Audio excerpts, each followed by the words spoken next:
Plat Chat, episode 173. Screw you, Jaws. Yeah, screw Jaws. We're live on YouTube. Oh, this shit sucks. I don't know why we were so upset about Jaws. We're here. We're live. Everything is fine. Yeah. And we're 23 minutes late to the live viewing, but for the people listening on audio, they don't care if we're late. So it's fine. It's great. And we prioritize audio listens. That's crazy. Hey man, make sure you download the podcast. It does tons for our metrics, our analytics through the roof. Yeah. We get what, like on Spotify, we're in like 1 cent per every 1,000 listens. So I think if we just get like 300 million more fans, we're fucking rich. Yeah, there we go. I could actually look that up right now. it's pretty. I imagine that It is like the a monetization. cent, I think. The monetization for Spotify is not that different from podcast and songs, right? So Yeah. I'm pretty sure that's like Really? the song monetization. One song is equivalent to our 3-hour chat about. I don't know. wrestlers I'm and actually acting. unsure. I'm actually unsure entirely on the how the CPM or like the monetization. I guess there wouldn't be a CPM for it, as there would just be a listen amount. So it's pretty funny when whenever we go to like advertisers or sponsors as Plat Chat, and we're like, so we're a podcast that specializes in gaming, and they're like, okay, what are your downloads like? What are your podcast metrics? And I'm like, well, we're a podcast on YouTube, not like on podcast platforms. And they're like, okay, so like, how popular are you? And we're like, well, here's our YouTube metrics. They're like, well, you know, we sponsor podcasts, not YouTube channels. And so it's all over the place. So, you know, if you're an audio, download the podcast like you're going on a plane in 5 minutes or whatever. Yeah. It does a little bit. To be fair, YouTube just rolled out the podcast feature on there for different channels. Wait, YouTube has a Wow. podcast now? You can set Yeah. a playlist to say it's a podcast, and it says, Yeah. podcast, here's all the other list of episodes and stuff. Yeah, it just rolled that out. It's just like What? something for your homepage. It's something for your homepage. Like if you had podcasts, it doesn't really work as well for us because our entire page is a podcast. Yeah. But like if you were a creator that also Oh. had regular content and a podcast, you have a Skip. podcast feed as well now on your YouTube page when you go to your profile. Oh, Might be so- worth doing, though. Just Could be worth maybe doing. it hits the algorithm, yeah. I mean, it wouldn't hurt. I think I we need to, forgot to turn on ads in our audio platform, but that's fine because you know it would Oh, have made no. a ton of This is what difference we're anyway. I mean, it probably wouldn't have made that much difference. all No, things You've been no. losing out on millions. Yeah, YouTube is where we're audio sound going in and out for everyone else. Okay, seems okay. Okay, great. I love when YouTube chat just like throws me off and complains about audio issues that apparently don't Classic, exist. classic. Oh my chat. god. Dude, it's worse than the suck on memes and everything. When people are like, oh, your audio's going out, I'm like, what? I stopped my entire stream then just it's for this just one one comment, guy. and It's everyone like, else like, my no, it's headset fine. Just one keep on going, dude. keep going. You know, it's good. I hate it. It's the worst. All right. So, Plat Chat, episode 173. Pretty big episode in terms of like stuff that happened this past week. We got Florida Mayhem. They won the Pro-Am, of course. So we'll talk about Florida Mayhem winning the Pro-Am. And all the exciting matches leading up to that, and all the teams we predicted to win, to bomb out, and all of that good stuff. And we'll start out the podcast actually talking about the Season 4 patch notes. We know that Lifeweaver is being released, of course, and we're excited for the new hero. We could actually talk about the skins as well coming up into the Season 4 Battle Pass, because people love skin reviews. If you paid attention to Plat Chat Valorant, they do that shit all the time, and it bangs. But also, we'll talk about the patch notes, of course, because they dropped a preview little forum post. People have been complaining in the past that can't we get the patch notes like a week in advance? Well, we got our wish, so they dropped the patch notes on us, and so we'll take a look at those today. I know that there are 3 people in this call very passionate about the patch notes, and one of them I spent pretty much 2 hours in a car ride yesterday in LA traffic, and he had lots of opinions. So I don't want to put you on the spot here, Joss, but what are some of the biggest changes that stand out to you when it comes to the patch notes? I'm going to go take a walk and get my coffee real quick. Yeah, I my mean, God. this is gonna be. Does this work, by the way? You've opened up a can of worms. The can of worms has been opened. Yes, I do have a lot of opinions. And thankfully, we're on a podcast where I can just throw my opinions into the void and no one can listen. So that's great. There are some like crazy good patch notes coming in. The one that instantly stands out for me that isn't Mercy is Cass. He actually got his health reduced from 225 to 200, so he's not a literal fucking raid boss, because as small as that number is, 25 HP, it makes a world of difference when you're healing somebody. And like when you're getting pocketed, it is insane. And then his magnade, also the damage got reduced from 131 to 120. So we're not looking at the one-shot fucking body shot, like boom, magnade, and then you just walk away. Magnade, I still think is going to be an annoying ability for a lot of people. And I think a lot of that has to do with the tether range of the magnade too. Like it's a bit, I've seen some wacky magnades like from round the corner and you just like fucking wanted level like 90-degree turns. I think that's one of the biggest changes in the patch notes, because everybody was complaining. Yeah, it actually kind of surprises me just like how much people dislike mag grenade. Like I feel like whenever mag grenades gets brought up, people just like genuinely like hate the ability. It's and you know, why is that surprising to you? Well, because you know, as someone who had to deal with Cassidy flashbang for so long, and you know, you can pick your poison. Like, yeah, people would rather see Cassidy get flashbang back than mag grenade, and I just think that's a bit which is surprising insane to me. Yeah, no. Why is that surprising to you though? Because like, because I hate being stunned in my video game. Yeah, but I guess I'm not so much that. I guess I'm why is it surprising you? They hate the fact that they have essentially an auto lock-on grenade. Yeah. Well, just don't get close. What's the problem? The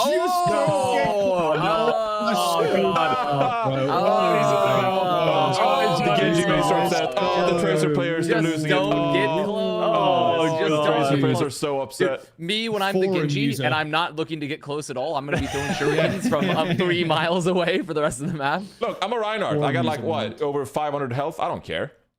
You know? Well, you did get this patch too. Yeah, I did. You did. Yeah, oh no, you did get nerfed. Sorry, not buffed. Yeah. If you're an opposing damage player, yeah, I get it. I'm sorry. Yeah. But they're just being Ryan really got funny. nerfed, which sucks. Ryan wasn't OP at all, by the way. That was definitely a metal rank change. 100%. That was the metal rank change of like Ryan was very powerful in low elos, and I feel like they nerfed him because of it. And you know, honestly, it is what it is. Like those kind of changes, they kind of need to come through if they're like so oppressive. If people really want to play Reinhardt at the top end, like I don't think this change is going to be like massive make or break for him. I can't see the patch notes because I'm looking at about 4 pixels on my preview screen, but I'll pull them up myself. Yeah, just open them up like because they're very readily available. I'll link it in the old chat there. All right, my man. So but we got I do want to add on the mag grenade. The fact that they changed that like one body shot into mag grenade explosion for 200 HP targets is like a godsend, because that was like a terrible breakpoint that they had in the game. Yeah. I think it was one of the more frustrating. I fucking called this ages ago too. Like I knew this would be the next on the shit list, because it is frustrating when you can just go. It's not, because it's not even a headshot, right? Yeah, I mean it's not even a headshot. Like before, it was like flash, fan the hammer, right, or flash headshot. But it was body shot and then an auto-locking mag grenade. Or if you were pretty decent, you go mag shot and then you just roll away. There's nothing you could fucking do. Like it was very silly, champ. Very silly, champ. Yeah. I was surprised that you brought up Cassidy here, Joss. To quote in chat, that gay guy. God, Jaws has such an internalized mercy phobia. He foams at the mouth just seeing her name. And so I'm quite surprised that you decided to go with Cassidy. Well, I bet he was trying to obfuscate it. I bet he was trying to obfuscate by starting with Cass before he starts with the mercy stuff. Yo, someone VIP that guy. Someone VIP that guy. What a legend. Yeah, thank you, that gay guy. Yeah, there you go. So I was surprised you picked on Cassidy, but all right. So my setup failed. I just didn't want to go in early. I gotta save that shit. Well, you gotta do the most engaging part early in the podcast, so for the viewer retention algorithm. So we'll talk that over. We'll do a post podcast meeting, and then we'll make sure for next episode that you go straight in, just like throwing fists out there, Nemesis form. But yeah, okay, so that's failed. Let's just go top to bottom with the patch notes instead, because there's actually a lot of changes that aren't related to heroes, that are actually related to the game itself, and lots of that stuff. So I'll just kind of like round through. We talked about Lifeweaver last week. If you want to learn more about Lifeweaver, go check out last week's episode. But then there's things like stranded spawn system. Regrouping with your team after getting stranded in spawn room has never been easier. Spawn rooms that shut down due to capturing or losing an objective will now remain partially active for 7 seconds. While you still can't change heroes in these spawn rooms, other new features have been activated in these quote-unquote stranded spawns. The doors remain locked to the opposing teams. The healing field remains active, and you can now use the interact key to instantly teleport to the new active spawn room. So you won't get staggered as much if you get a shitty spawn. Just like cool. Gibraltar, that was one of the worst parts about Gibraltar. As a Gibraltar whole. Like, second, yeah. Yeah, you lose the first point, you get staggered out of spawn. They then take all the top ship, and then you just like lose the second point, one of the hardest points to attack in the game. So it's like, I don't know. We've been asking for this for a long time, but it's great that they've finally implemented it. It'll go a long way in sort of like balancing some of these maps. Yeah. I mean, theoretically, you could actually do the inverse potentially. Like you said, for Gibraltar, right? Because like if you lose the ability to stagger if someone's at all, then you're always stuck in the you're always stuck at the fight of like, okay, now we have the full fight potentially for Gibraltar second, right? I'm not saying it's not a good change. I think it is a good change. I think like being at the whim of spawns is a stupid design choice. Like spawns should be, if you get stuck in a spawn, you should be able to go back. You should always be able to make the choice, you know? And also because it adds a level of complexity where it's like, hey, is someone still in the spawn room? We don't know because they could spawn back, right? Like there's some interesting plays that can be set up from that. And this is my TF2 brain talking right now because this is like a very TF2 thing, is like with spawn cabinets and like spawn rooms. So, but I think also it adds a layer because now if you have the option to always back spawn, you always have the option as well to not get staggered. So you could like realistically on points which have very strong defender sided areas, when before you want a decisive fight and you're like, okay, let's get staggers. You don't have that option anymore, right? So I do think there's like a cascading effect with like the spawn room change. I think overall it's a positive change. It's good, but like, and they just need to also evaluate. Like for Gibraltar second, maybe we should have some evaluations about the map in general. You know, like just like let's like, you know, there maybe has to be some wider changes to the maps to thus help with this change. But I like it. I think it's a good change though. Is there going to be an annoying issue where as an attacker, when you cap a point, is there going to be an annoying issue where you essentially have to go through the entire previous spawn room to make sure that the enemy did not in fact like stay in the spawn room and hide out? So for example, like if an Ana, I don't know why an Ana would do this is a bad example, but like a hero on the defense could effectively choose not to teleport to the next spawn room and instead gamble and like hide away in the old one to get onto like a flank. If you're a tracer, for example, you're like, I'm gonna stay here so I can easier get to the back line. Will it be annoying for the attackers to always have like, oh, I gotta scout the opposing spawn room to make sure that there's not someone here hiding out, stuff like that? Or is that like a non-issue to you guys? I think if you do the timing, like I think it will come down to the couple of seconds where it's like being capped and then the spawns kind of flip, and you can kind of tell if you hold the tab, see how long they got to respawn ish, right? And then you can judge that versus like when did we cap, so you'd be able to kind of tell. I don't think it'd be that much of a problem, although I was thinking about it in TF2 terms as well, because I remember some people doing that in like old spawn on like 5 CP, where you just fucking, the soldier would like randomly spawn forward and then they'd wait for you to push and then he'd be on the flank. It could probably happen, but it might be able to get sussed out pretty quickly depending on the spawn timers of like the defending team. I think, yeah, maybe there'll be cool plays with it, but I don't see any major problem with that specific. I can already hear like Matt and Mitch, like grand finals or some shit, just like, oh my god, Edison is hiding. He's hiding in the spawn room, and this flank is gonna be huge, and some shit happens, and it's gonna be really hype, and then the attacking team will be like, oh my god, why didn't we check spawn? We're such idiots, we're such morons, but it will be. Yeah, I mean that's just on the attacking team to check the spawn rooms, honestly. Yeah. At the end of the day, because also it's a gamble too, because you have someone hiding in spawn room, then they're not like regrouping with the team to like fight for the rest of the map. So theoretically, you could be losing map control when someone's hiding. You know, like there's a multifaceted like give and take for that. So, all right, just depends. All right, Any other thoughts on that? Okay, we got lots of changes to go through here. Matchmaking. Backfilling players in unranked modes will now prioritize. I don't give a shit about this. Top 500 leaderboard eligibility. Players will now be required to win 25 competitive matches before being eligible to enter the top 500 leaderboard for a specific role, queue, or region. So instead of playing 25 games, you have to win 25 matches. Does this make a difference at all for you top 500 Andes? Boston Custa? It just removes. There's a lot of people who, if you look at their profiles, like pretty much mine included for this, is like I got to like rank 55 last season, and it's like, wow, that's really good on support. It's like, no, I was just like one of the few people that played 25 games really early, so I just got put into top 20. Like I was like really high off the rip. It'll just mean that people aren't hitting like ridiculous highs at the beginning of the season because other people aren't playing it, and it's just increasing the barrier to entry to get into top 500. Do you think it should be even more? Do you think that 25 wins is enough? Do you think that there should be an additional incentive to play on your main account to maintain your position? If you make it more, we're going to run into the issue that we've had in the past where all of a sudden the diamond tank player is top 500 because not enough people have played enough games. Yeah. I think it's good. It's a good change. I'm still in the mind that maybe they should consolidate the leaderboards again, you know, support, tank, and DPS to make it like actually good if you hit rank 1. I think that'll be fun. I've been thinking about that for a while. I don't know how prestigious people see top 500 now, but I don't think it's prestigious at all. Yeah, I agree. I think versus what it used to lame. be. This split's kind of lame. It's like, okay, it's kind of cool to see where you land like as a support player. It's like, oh, cool. I'm like, you know, this rank in the supports, but it doesn't really mean shit at all. At the end of the day, I think top 500 should be one leaderboard again. There are a lot of top 500s, and you're a top 500 support, but everyone gets top 500. Overall? Supports, exactly. Damage, tanks, combined. They consolidate. Everyone gets it again. Yeah.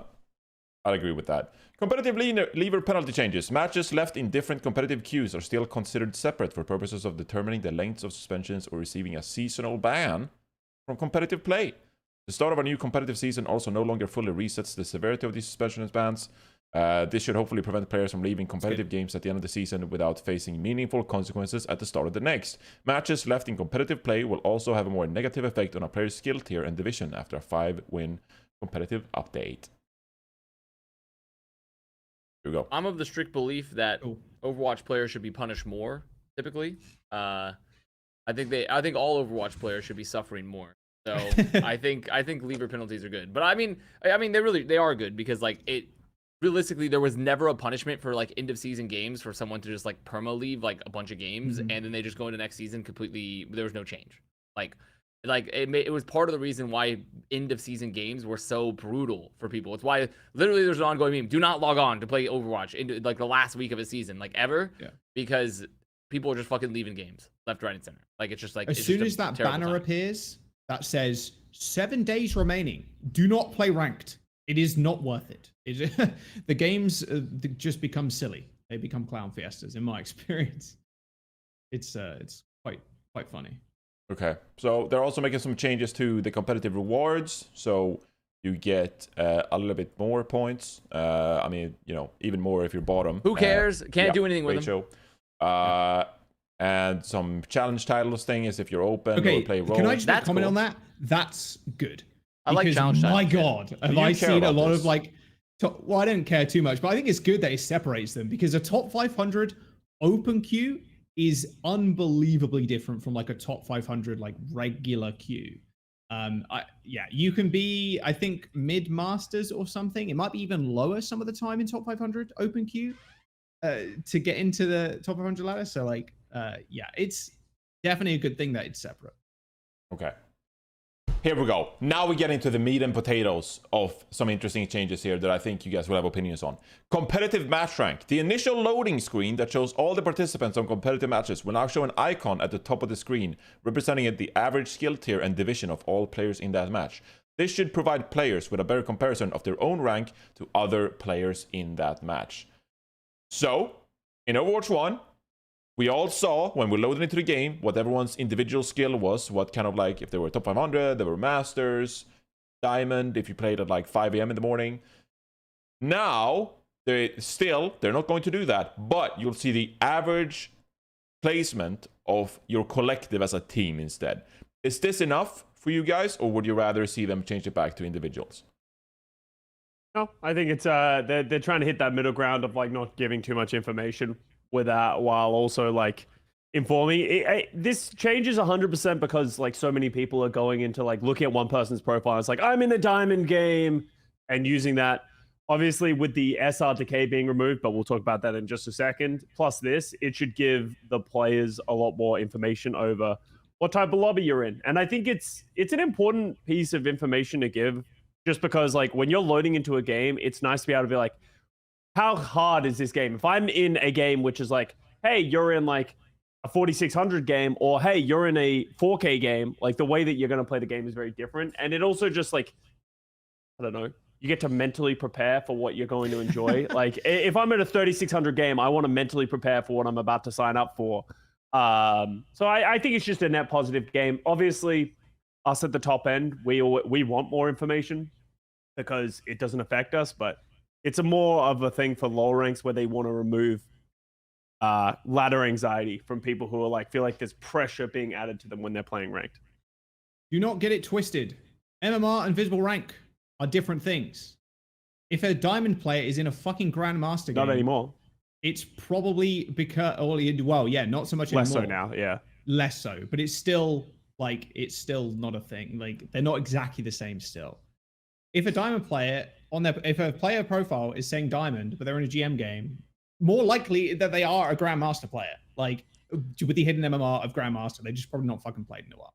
Well, I see that complaint so fucking much. So much. And it's like maybe they're not as good as like a GM player, but like the MMR there is going to be close to where you're at. They're not like diamond MMR. That's not really going to happen. You're not going to have like a top 500 game with the diamond. It's As someone who hasn't played a lot recently, just played a little bit, the amount of times I've queued into like a Grandmaster game and they're like, oh my god, you're Diamond 5. Guys, our tank is Diamond 5. Yes, exactly. Holy shit, I can't believe it. Blizzard, what the fuck? And I'm like, guys, I used to be good, please. Like, please, I used to be good. And then when we inevitably lose because they're fucking playing Pharah on Colosseo or some shit, they're like, oh, our tank sucks. And I'm like, I'm pulling my hair out. So I've been there. It's good. We should have more information though. People love to blame others. It's kind of a weird champ, but I can't wait to learn into Overwatch after this podcast and just blame other people. It's gonna be great. I think it's a mixed bag here though, because it's like it's mixed bag because of the change that is going to be right beneath this change. In fact, because like you would assume that like yes, you know that that MMR and your rank are not technically the same thing, your competitive rank, but also that's assuming that the competitive MMR is like super accurate, right? Like you're expecting like, well, I can deal with that inconsistency if your MMR is very accurate, but then we just changed the decay as well, so it's like obviously there's a chance to be like, okay, well, what is this now if we've removed rank decay entirely, essentially, though it is proportional to the amount of games you played, right? Like I don't know. I can understand why, and I personally don't see. I understand there's two sides to the argument here, and it's kind of hard for me to like find out of the way, because realistically, I just want to live in a reasonable world where like everyone just sees the individual ranks still and just like lives their life and moves on, because that's the better system in my opinion than an average rank. In fact, why not just have both? I'd be fine to have an individual and like an average, but like you know, that's where they're balancing towards. So I'm not gonna like complain about it. I would just, you know. Personally, why not also just have individual ranks? But I understand why they're not going to do that. So if that's what we have to do to help prevent it. And also I'm viewing it from like, for current and old players, like this would be like, wow, what an annoying change potentially. I like the old system. For brand new players that like pick up the game for the first time, they'll be like, oh, okay, like this system is perfectly accurate for me because like I never knew anything else, right? Like it's like I always know the average rank of my lobby now moving forward. Like when I'm playing in this game, I never knew what it was like to see individual ranks. I did not know about the before times. So I guess it just, you know, it is a forward-looking product. It's not always going to be like the exact same thing as it's remained. So I'm fine with it. I think it's like a fine system. I just wish we could just retain the individual ranks. But you know, that's where they want to go. And you need it for GM Plus. We've been saying it fucking weeks. Just give individual numbers back for GM Plus, like the SR numbers. It makes so much more sense because you can actually see progression when you reach that high level. Like, it's very frustrating being the same rank the entire season. Yeah, they sort of talk about that a little bit of like they're going to talk about like how close you are to top 500 and stuff like that. But in general, I agree with Jack that once you get to like GM, I feel like a lot of the safety rails that they're putting on for people should just be removed. Like, you're in GM, just fucking suck it up. And I think that'd be better for the game.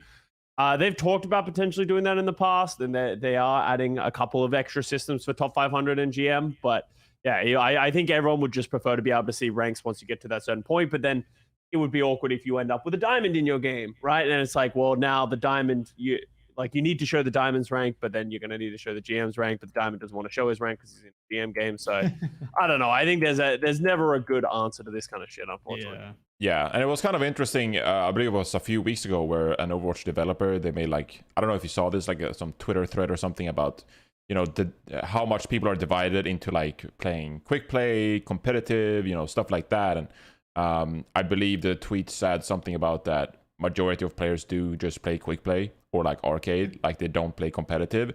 And so it's a bit of a conundrum for the developers, right? Because like we could make all these arguments for Grandmaster, top 500, please let us at least have this like super competitive, all information available kind of thing.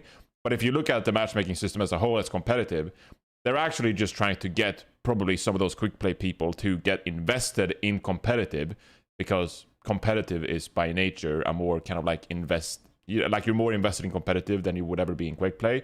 And so you can't make these like huge big changes to make competitive like super competitive, because then the quick play people won't ever play the game mode because they don't want to participate in that. So it's a fine line they're walking.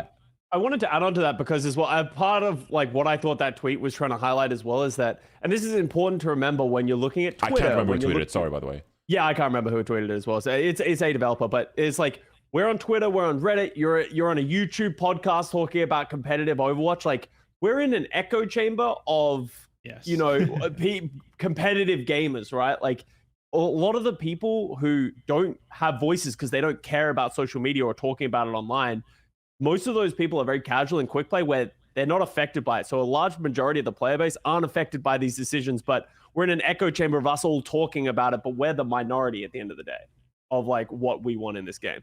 A good example, when I had my driving lessons like last year, my driving instructor played Overwatch.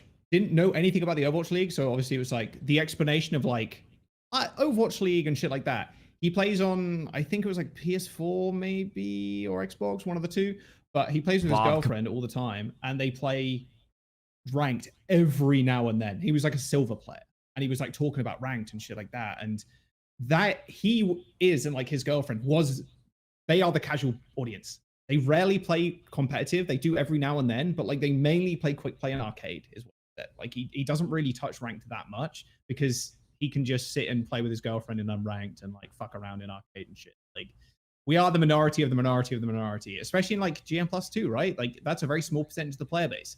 That percentage also doesn't count the unranked players.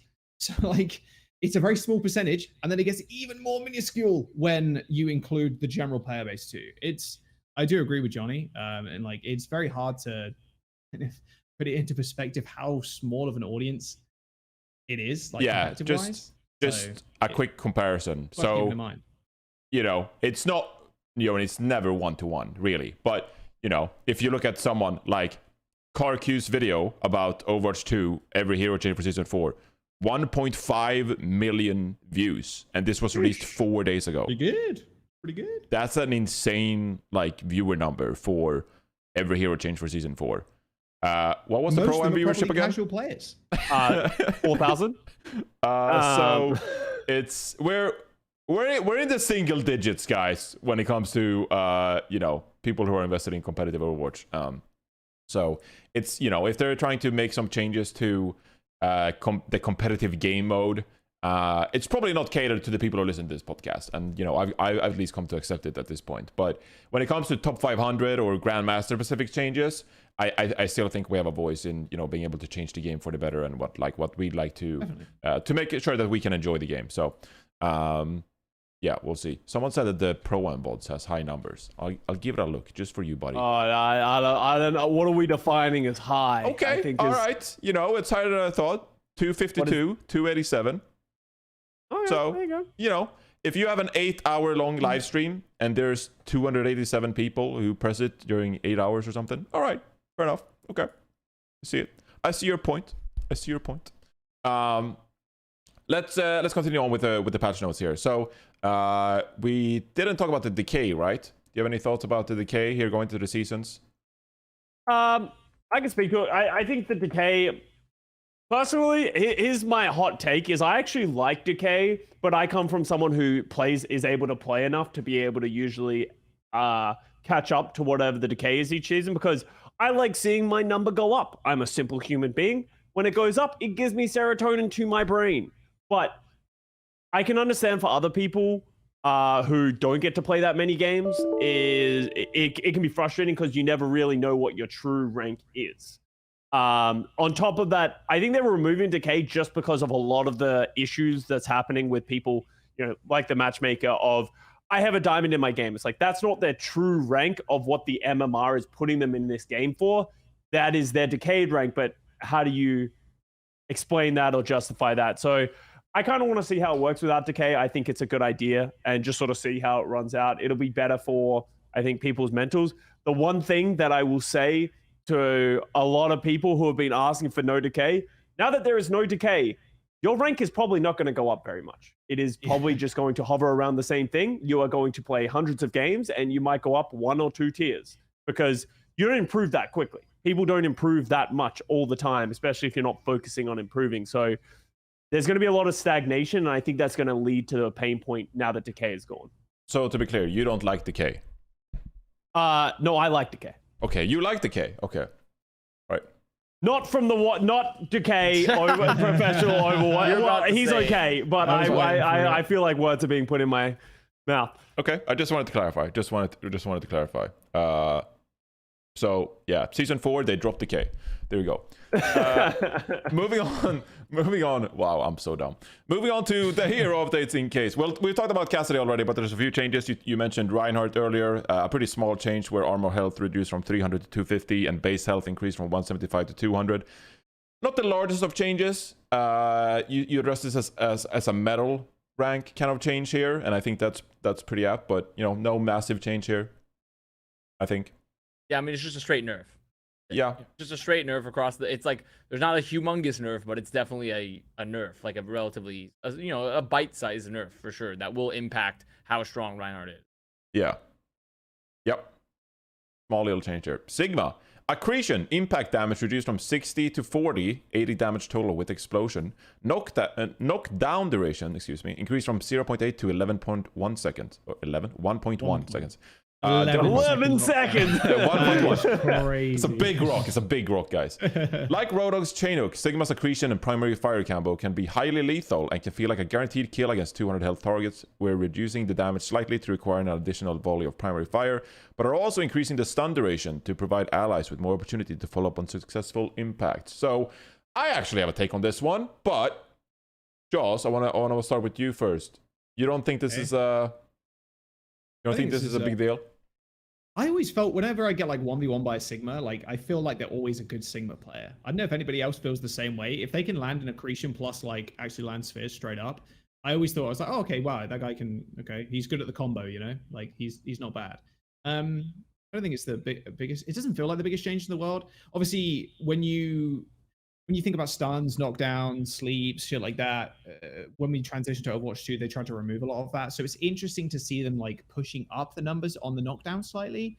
But this feels like a change. I'm only really going to have an opinion on like fully when I actually play against it, because 0.3 seconds doesn't feel like a lot, but that's still like just under 50% increase. I think it's pretty big. Yeah. Yeah. On paper, you're like, oh, 0.3 seconds, like it's whatever, right? But it might actually feel a lot longer, because 1.1 seconds it sounds like a crazy number to be knocked down. Yeah, it's about, your hit scan player, for example, having 0.3 more seconds to react to the rock, right? and like hitting one shot. Like, exactly. And right? one shot could be a big difference. So I don't know. I don't really have like a fully solidified opinion of it. I love to play against it. because I played some Sigma in season 3, and there were points where like I played quite a bit of Sigma on Circuit Real or Jungle Town or whatever, and I just like kind of be laughing to myself, just like it's kind of ridiculous. I just like one shot the support with accretion and my primary fire, and I'm like, this was pretty stupid. Like it feels like a breaking point that is kind of absurd. And I don't know, Custa's nodding as a support player. He's nodding that breaking point is a bit silly. But I saw this coming because I just like thought to myself like, it's kind of busted that you can just kill a 200 HP target with an accretion and some primary fire. I get Jack's point of like the difference about it is like if you hit the rock and then you hit both spheres, hey, all the power to you. But at the end of the day, like it shouldn't be like that. It feels like it can be a little oppressive, especially when you get to the top end, to the point that if you get hit by a rock, you just die. So I think this is a good because if they hit all that, you're pretty much going to die anyway. And I think increasing the rock duration gives it a little bit more utility against people that aren't just 200 HP targets. You'll probably die if you get hit by a 1.1 second stun rock. So I think it's a good change. I think I like the direction that the developers are trying to move that, moving away from individual characters, one-hit KOs, because it was more annoying when a Sigma just comes out of fucking nowhere. Like, he just, like, drops behind your entire team and then just, like, kills you without anyone being able to help. All right. I'm split, personally, on this, but I think it's more... It's more. I'll give more leeway to Sigma because Sigma has a lot more utility for the team. Roadhog, when you removed his one hit combo, I'm like, okay, what the fuck else does Roadhog do? Like, so, like, but Sigma, actually has a purpose, can hold corners, and has a shield, and eat damage, and tank properly. So, like, I'm like, okay, I'll allow it because, like, Sigma is not entirely based around hitting fucking extinction level meteors. It's just not. I just don't think that's entirely required for his character kit. I am a little peeved just because I do like players being rewarded for hitting hard shots, but like, you are giving more time on the knockdown means there is more chance to capitalize on it, right? So I'm gonna say let's just see how it feels, but I think I'm more okay with this than I was with Roadhog getting his one shot removed personally, because at least there's extra utility to his kit. Yeah. All right, moving on to a change that we had lots of conversation about during the Avast watch party as well. Sombra can now EMP Blizzard to disable Blizzard.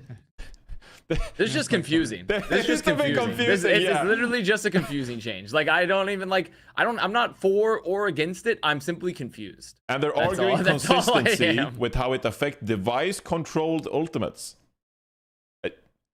I'm blanking. What are the other devices? Like, because the thing is, it doesn't make sense because it's like tree. There's like lamp. Well, no, but is tree a device? Like, I don't know. Tree is a fucking tree. It's a scientific device. It's not a natural tree. And it's then, not artificial. He's not fucking watering the tree, But then it's like, but it made sense. But it's like also like there's no hitbox or health to it. Not like lamp or like a torb turret, like, or fucking like like. There, it's just odd more so than anything else. Like, but I'm not opposed to it because like I'm okay to have another Blizzard counter because like I'm fine with that. I'm fine with EMP feeling more consistent, I guess.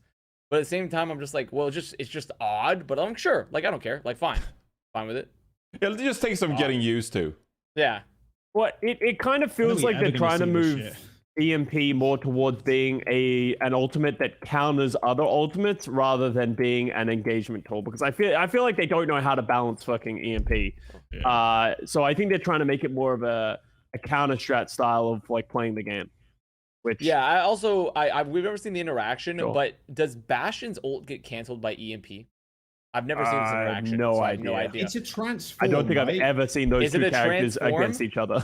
Because the thing is that Nemesis form doesn't fucking that doesn't get cancelled with EMP, right? Because it's a transform. No, it doesn't. Yeah, probably not, right? So like, but I'm just wondering because I'm wondering where they draw the line at device. Is Bastion a device? I guess, right? I mean, I'm just trying to figure out like where exactly like that line comes into play, because EMP, correct me if I'm wrong, does EMP, I'm trying to remember, does EMP cancel window for BAP? I believe it does. It breaks window, okay. So because is that device controlled? Like, where's the device? Backpack. Like, yeah, but that's what I'm saying. So where do we extend the logic? Is this soldier not be able to run if like can't I run, guess. no. Wait, no, he can't run. Yeah. No, that's Soldier what I'm can't saying. run. I know, but I'm just, but then by that logic, then right, then Bastion shouldn't be able to like. I just don't know where Bastion like falls in that like category too, right? Because like it seems very arbitrary, right? Like extremely arbitrary, like where that line is. So I like I said, I don't have any problem with this. I'm just like where like I wish there was like a I don't know. It just feels it's just odd. It's just odd. Yeah, it would make I'm more okay. sense if it was like you can cancel it if it has like a health bar. You know what I'm saying? Like a Bob. But then window Or- doesn't have a health bar. But window doesn't have a health bar. Neither does You Mail. can't cancel a window.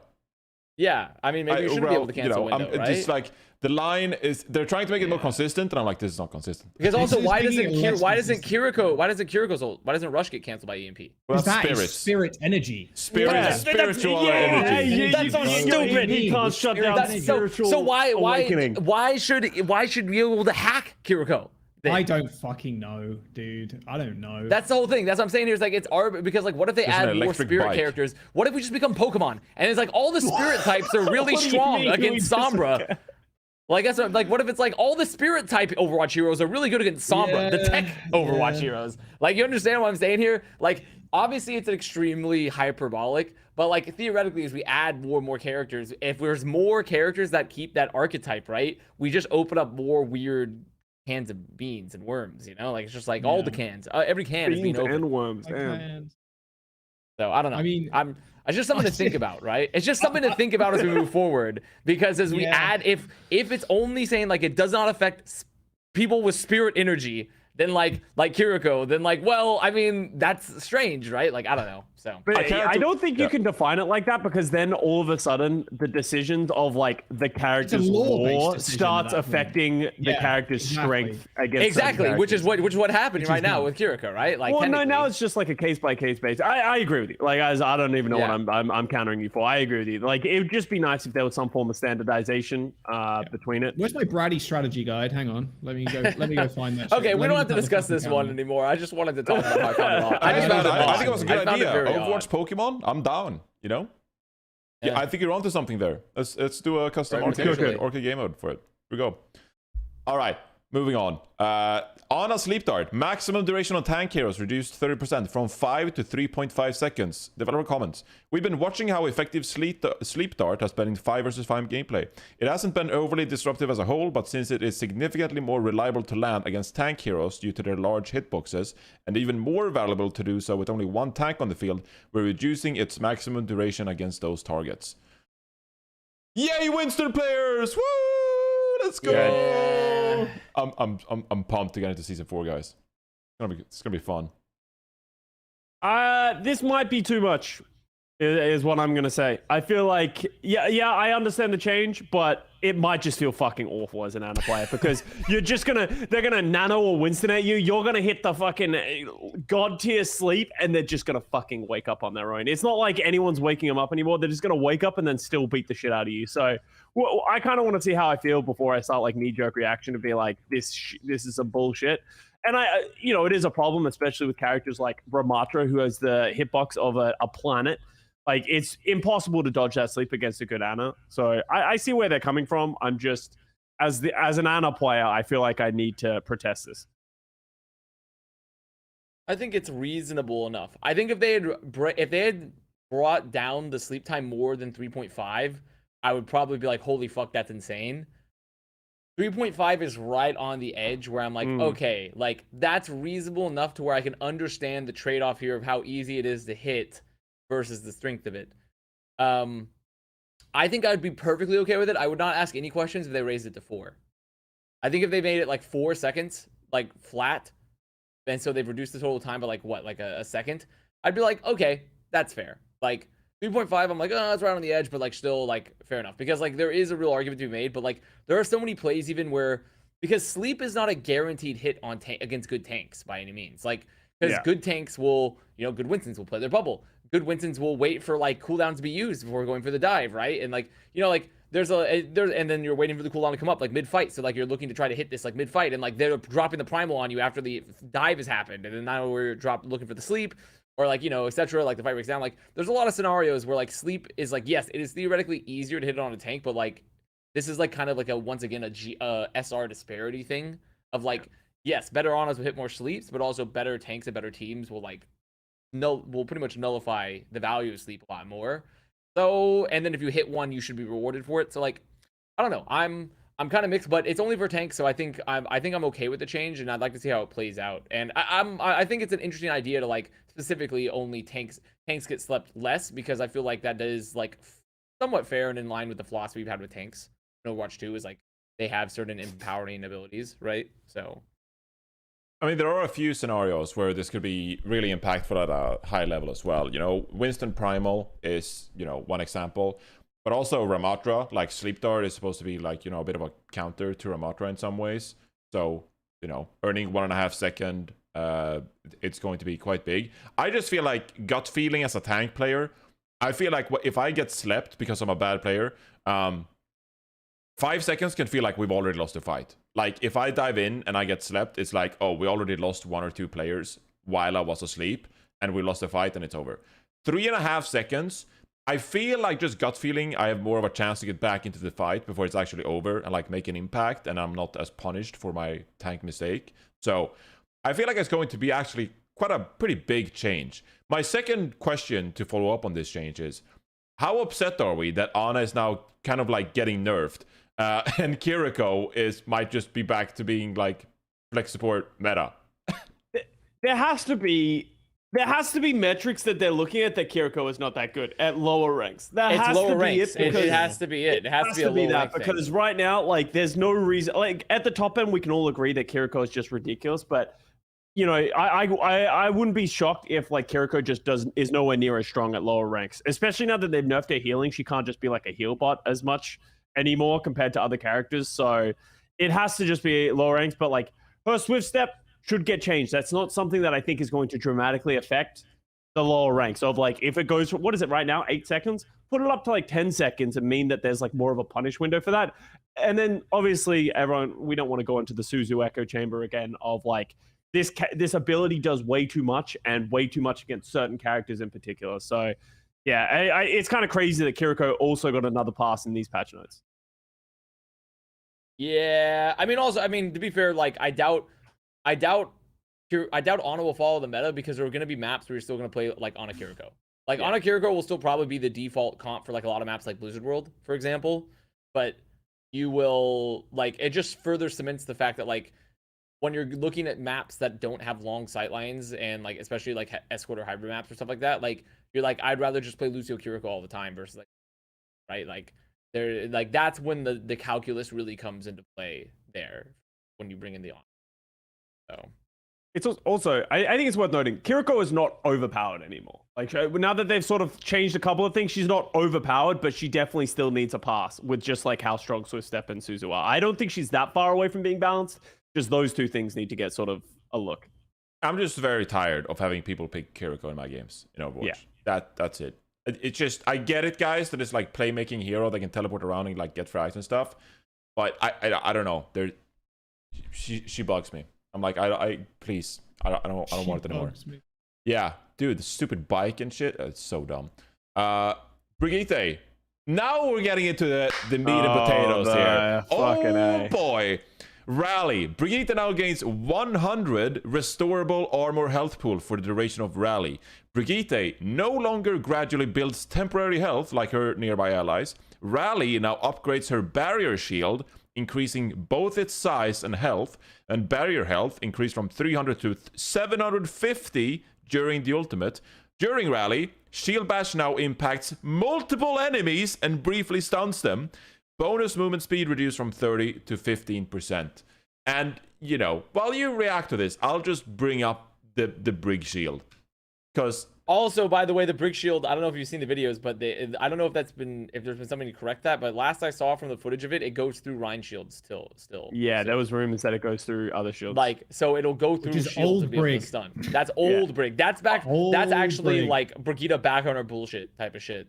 Okay, so let me go with my take. I don't think the shield is going to be the big thing. Like, yeah, it's going to be annoying, but it is her ultimate. She should feel strong.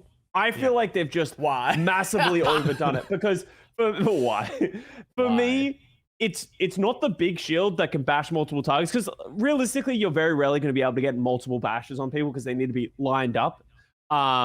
But for me, it's the 100 instant armor that is healable into armor as well. That is one of the biggest counters to Rally in the past has been when she pops that Rally, you have about like a 3-second window to kill her. And if you don't kill her, then you got to run, right? Because Rally is still a somewhat okay ultimate, right? But now that she has instantly 100 armor, you can't kill her. She's not going to die, right? And we actually just saw the effect of how strong Rally was in the past in the Pro Am recently when the Gladiators won that map against Atlanta Reign, where they like tried to EMP into a Rally, and it's just like people just don't die. People don't die. So they kept all of those pieces and then just gave her a big fuck off shield and a bash and stuff like that. I think they haven't. I like the idea of the shield and the armor and all that kind of stuff, but they didn't take anything away from her. So she just got stronger dramatically, and Brig was already okay in the current meta. Okay. Yeah, I mean, if you feel like Brig is okay, then I get how this is worrying. I mean, she is. She just got played it out like a bunch. She's just right? not that. Yeah, she still gets playtime and like. Yeah. It's not like, but she's not a significant amount of playtime, but it's definitely playtime that's noticeable. Like I would say, like I don't know what the stats are. I don't know what the official break, but there's no way her stats are less than like, because we saw her in almost every single match this weekend. We saw her like a lot in the Pro Am. I feel, and she still has a place because like the flail at the high level is still so strong versus like dive engages. Additionally, like because it's like having a Lucio boop, but in return you can do it from even further away, and you have the value of the armor packs and like the value of like rally and such. And I don't know. I think that I just don't know if this was like totally necessary, especially with the instant health. The instant health, like Scott was talking about, is just like that is so powerful for Brigida. That's insanely powerful. Now, they did balance it out with like you get less range on the armor packs. So I feel like that doesn't matter to the Rally. Like, yeah, people. No, it doesn't matter to the Rally. Same with the movement speed. Like, I'm not saying like, oh shit, yeah, she didn't get changed at all. It's like her Rally fundamentally has not changed that much, right? Like the range nerf, it'll be somewhat feel it, but it's like that in the neutral, and the movement speed. Most people would barely even realize that she ran like dramatically faster when she was in Rally. All right. New point. Yeah. Sorry, I'm all over the place here. I do. Sorry. No. Oh no, you were very still for a bit there. You were very fucking still. I can become very still when I want to. when I want to, I can become an extremely still person. So be aware of that, actually. Yeah. I feel like a lot of this Brig stuff too is probably targeted at not the player base we're thinking about. Like, what is the play rate of Brig below GM? Below I feel like she'd be good below GM. I don't know. Is that because I don't play down there? I feel like she would be hard to kill. Like, well, I feel like good is different. Well. I think good is different than like interest in the player base. I've got a good feeling. Again, no stats to kind of back this up, but like Brig is definitely not the like shining star of like any rank. Like no one really wants. A lot of the time, no one really wants to play fucking Brig. Like it still holds that connotation from like way back when, where it's like, fuck, man, I have to play Brig. Like I don't want to do that shit. But like a lot of low rank players probably don't play the character. So them updating her like this is probably going to push a lot more players to actually play her because she seems a lot more interactive, especially when she's in Rally. You know, like a lot more things to do, and you know, like you're bigger. And yeah, exactly. And the shield and shit, the point I wanted to make is that I feel like ever since we made the transition to Overwatch 2 and they removed her stun, to some degree, I sort of feel like Brig has been like a very boring character so far in Overwatch 2. Like I think she lost some of her identity, and sure, you can put her into a comp and she can, you know, throw repair packs to tracers and like she can peel with the whip and like all of that. But I feel like Brig lost a lot of her identity with the removal of that stun, and I feel like this ultimate change actually makes Brig like a really interesting character. And like when you rally as Brig, you're gonna feel powerful. Like you're gonna have fun, multiple stuns. I mean, she straight up looks like a Diablo 4 character now, with just being able to stun multiple people at once. Like it looks absolutely ridiculous. And I feel like maybe we'll reach a point here early on in season 4 where there is a bit of what do you call it? The patch, like there's just, oh my god, I blanked out the word now. Like they've just buffed her too many times, like consecutively. Chat, help me out. They've like buffed her too much, like over the course of like the past few seasons, to the point where like now she's going to be super hard meta and like ridiculous and all that. But I still feel like the bigger shield, power creep. Thank you, power creep. I feel like the kind of like power crept her up now into the rankings here, and this is going to be like, you know, the cherry on top that makes her really good. But I still feel like the big shield and being able to stun enemies during the duration of your ultimate, I still feel like that's a fucking cool change, and it'll feel cool to play Brig, and it'll be like a fun part of your kit and something that you'll enjoy doing as a Brig player. Now, maybe there's you know, the damage numbers, the health numbers, the armor numbers, maybe they're too high and they need to scale back on that. But the most important part to me as a player of the game is that this makes her more fun to play. And now they just have to sort out the numbers and make it more balanced and make sure that she's actually a manageable character to play against and, you know, play as well. But I think it's a really fun change, and I think the big shield, it looks ridiculous, but I think it'll be pretty fun once you get in game, as long as you don't, you know, play against her and she owns you. But anyway, I'm still pretty mixed on her kit though, because the biggest problem I have with enabling, like, it's one thing, like, okay, the instant health, that's an immediate buff no matter what. The increase in shield, pretty immediate buff no matter what, because it blocks damage universally. The being able to bash multiple people thing, and also like the reduction in her move speed, it's like, it's kind of incongruous, right? Because the thing about that makes Rally so good is, like, in my opinion, was like, you know, you're enabling everyone with like a pretty good ult, you're enabling yourself, you're also moving a bit faster, you can be more aggressive and such. We don't really get to see Brigitte, even at the highest levels, we didn't often see, like, the way that Brig played. It was more so Rally was a defensive ult. It was never truly an offensive ult in Overwatch 2 as much, right? Like, you use it to you can use it to take some space, and you can use it to survive a dive. But to me, when I'm seeing these changes for Rally, it's like, we want Brig to brawl again, right? We want Brig to brawl. But it's like, that's stupid, because you don't want Brig to brawl in Overwatch 2. Because typically, like, how the game operates currently is that, like, Brigitte is still, she can't brawl anywhere. You're pretty much just saying, like, she can brawl on her ult. But it's like, but unless you're playing, but why? But essentially, why currently? Because, like, brawl in its form is like, it's strong for brawl comps. Like, if you're playing like a Brigitte with like a Rhine, for example, because then your team is getting the value of the shield, the value of Brigitte being next to them, along with Brig being more individually strong. But realistically, no one's playing, like, you don't really play Brigitte Rhine, you know, in Overwatch 2. Like, it doesn't happen. So it kind of doesn't work that way unless you're going to play like Lucio Brig. But the problem with Lucio Brig is you have no heals, right? No heals, you can't force like a Rhine. So you can maybe make it work with like a Ramatra potentially, but like, I don't know. The biggest problem I have with these changes is less to do with like the strength of them and more to do with like, where do they think Brigitte fits in Overwatch 2? I mean, it's like, definitely going to be a problem, the taking space argument. Like, now you can actually protect your team for valuable seconds and take space that you previously weren't able to do.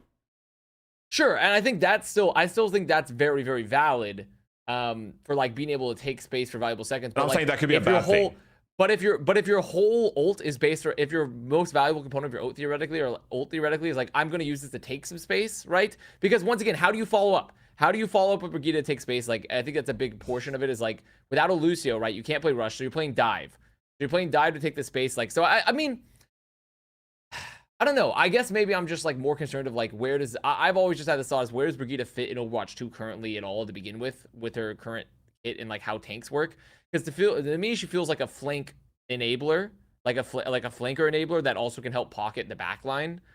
But now we're just like, oh, we want her to brawl and take this space too with this ult. And I'm just like, well, like, I don't know. It's mixed design philosophies. I agree with you though. I do think this would still be good for individual moments, like you deny dive, you go like, okay, now we're going to be aggressive. Our backline's being aggressive here with Brig. We're going to walk up. Maybe we have a cast with us. We're going to walk up and we're going to take a lot of space.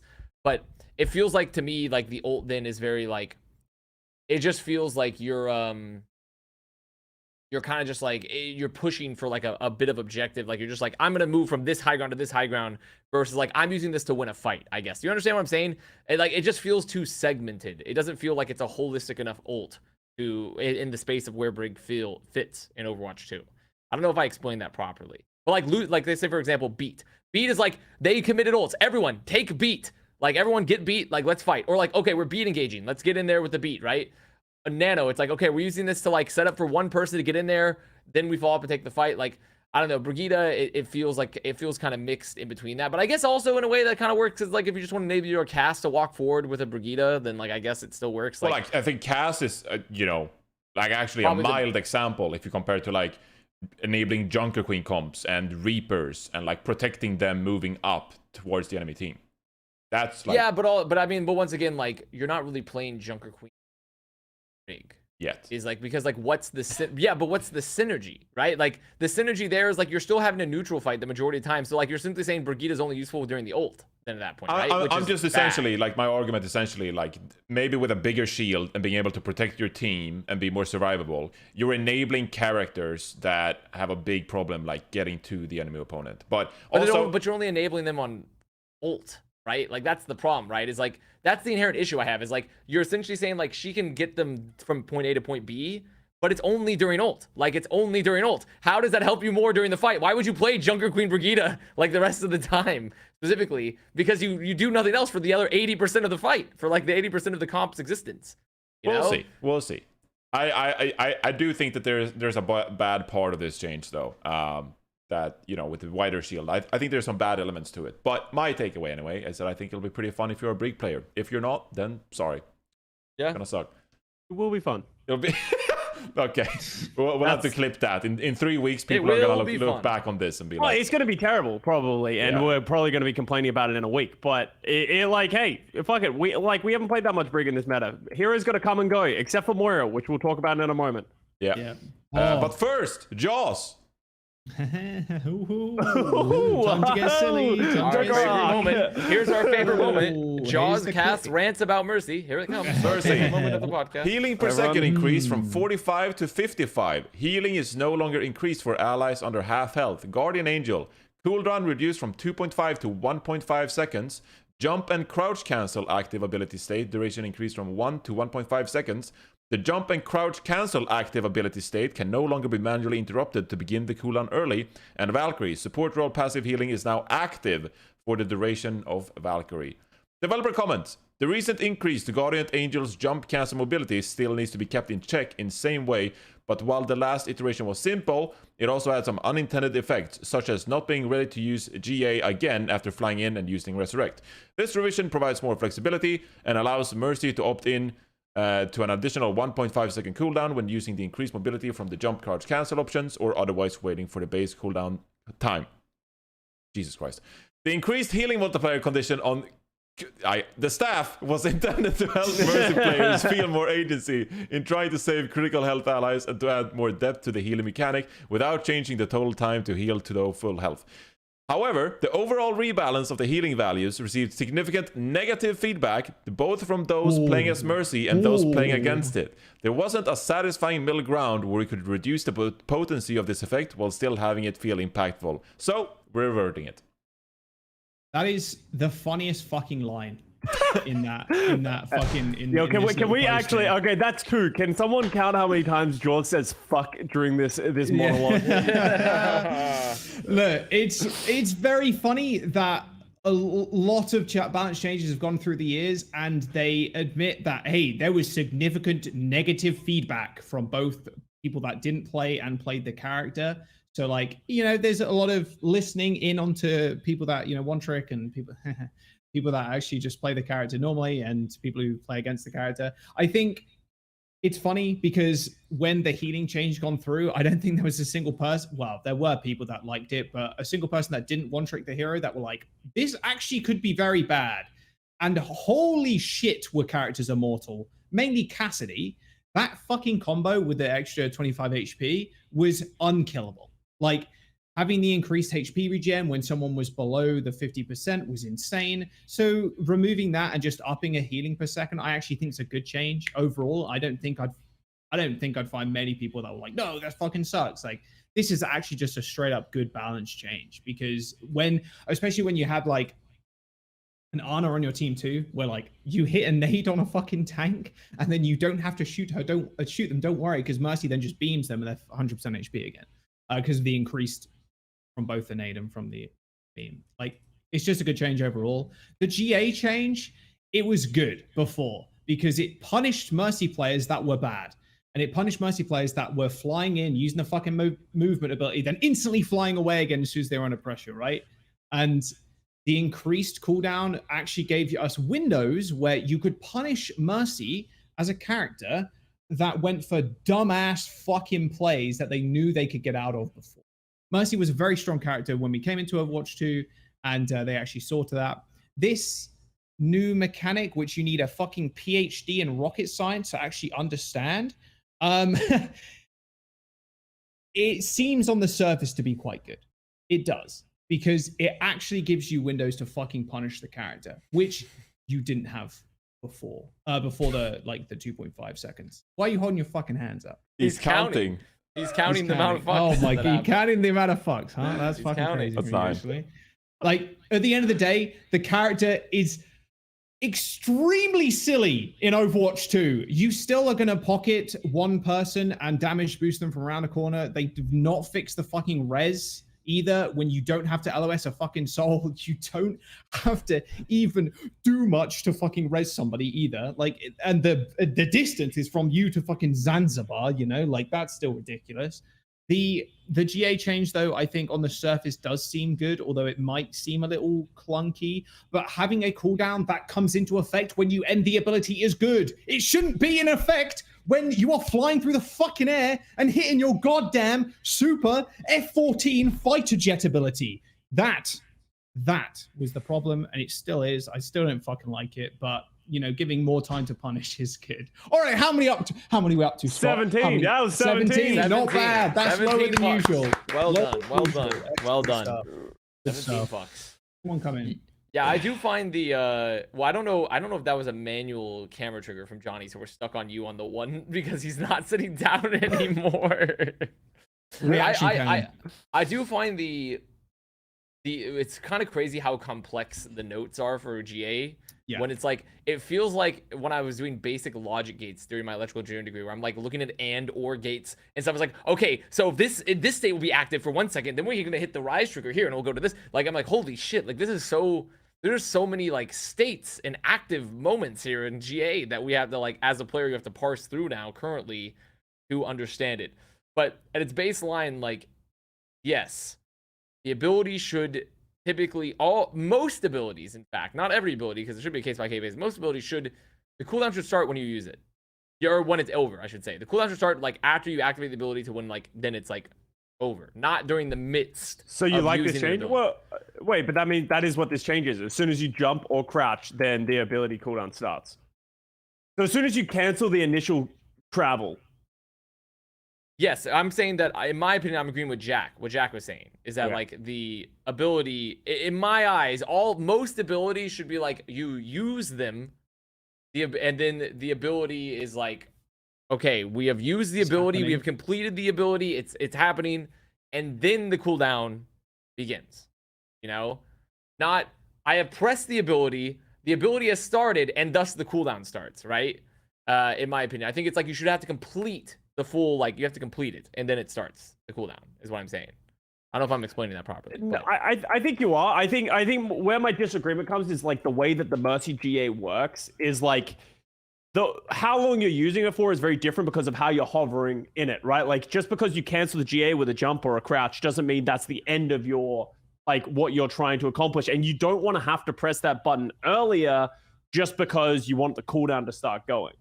For me, with this change, like, it just feels clunky, and as you guys said, it's just, like, so complex that the average person isn't going to understand it. I didn't hate it being on a 2.5 second cooldown because, as Jack said, it's all about being punished. Like, the problem with the 1.5 second cooldown once they added all the mobility is, if you're a good enough Mercy, you could be in constant movement. You could be in constant, like, it was very difficult to punish, and it almost just wasn't worth punishing. A simpler solution would have been to just keep it at 2.5 seconds, but when you resurrect a target, your GA gets reset. Or, like, as soon as you press that res button, your GA gets reset. I think that would have solved the problem that they were trying to fix without making this, like, very clunky, confusing setup.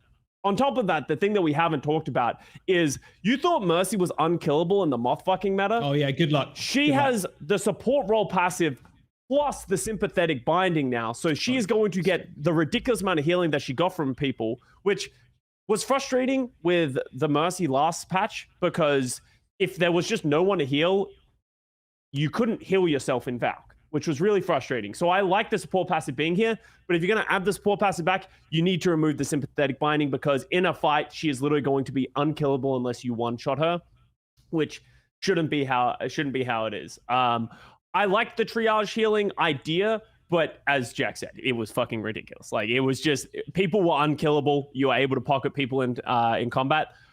They need to provide some other way of the value of triage healing. Maybe sympathetic binding doesn't happen naturally, but it does happen when you heal someone below a certain threshold, right? So instead of increasing your healing below that threshold, you heal yourself for people below that threshold, which then incentivizes you to heal low people and gives you a helping hand when you're playing aggressive and, you know, triaging and not just damage boosting one player. Like, I like the idea of where they're trying to send it. I just feel like they definitely have not found the right solution to the problem. And I don't think this is it either. They're convoluting different setups and different styles of Mercy. And instead of like just reverting everything from last season and like sort of trying to fix a couple of things, they're changing so many things that it's hard to work out what is a problem and what isn't for Mercy right now. And I think this season is going to add to that.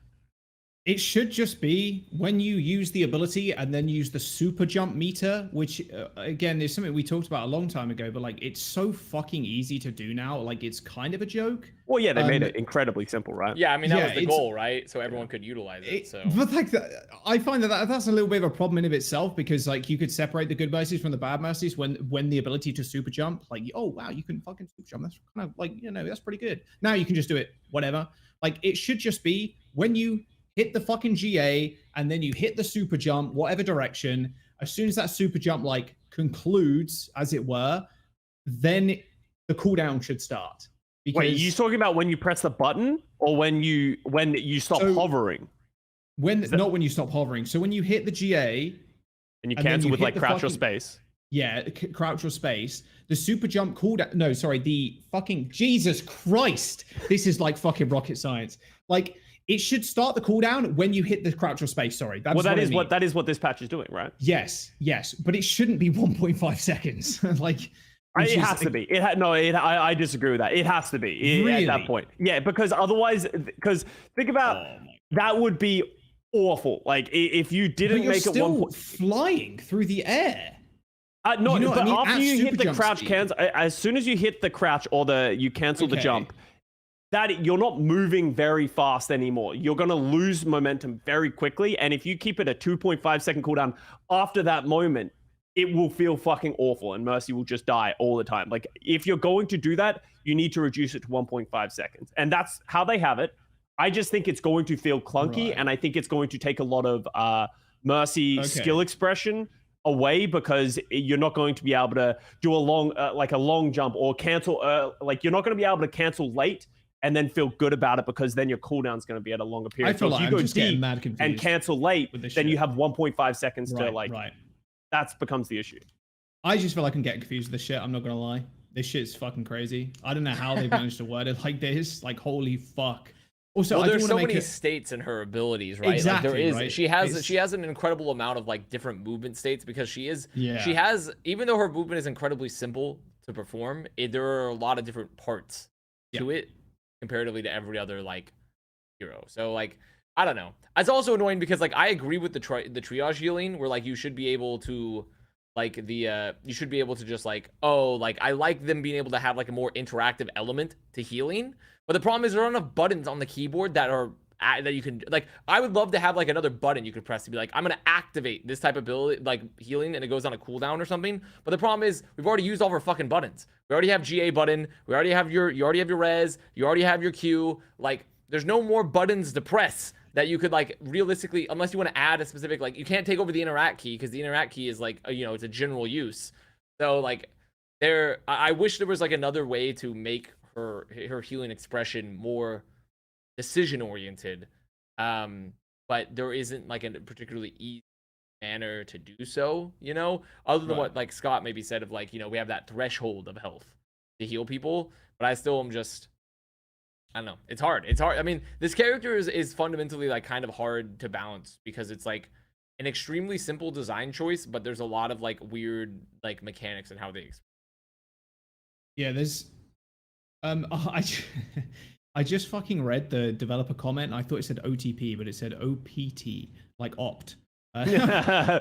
Jaws saw red. He's like, oh, yeah. I was about to go in there. Holy. No, I think what's quite funny, I think about Mercy, it is the most contentious hero of all time. And I think one of the issues is with the hero is that because there are a lot of players that mainly play Mercy, like 99% or like 90+% of the time play Mercy, have so many opinions about the character.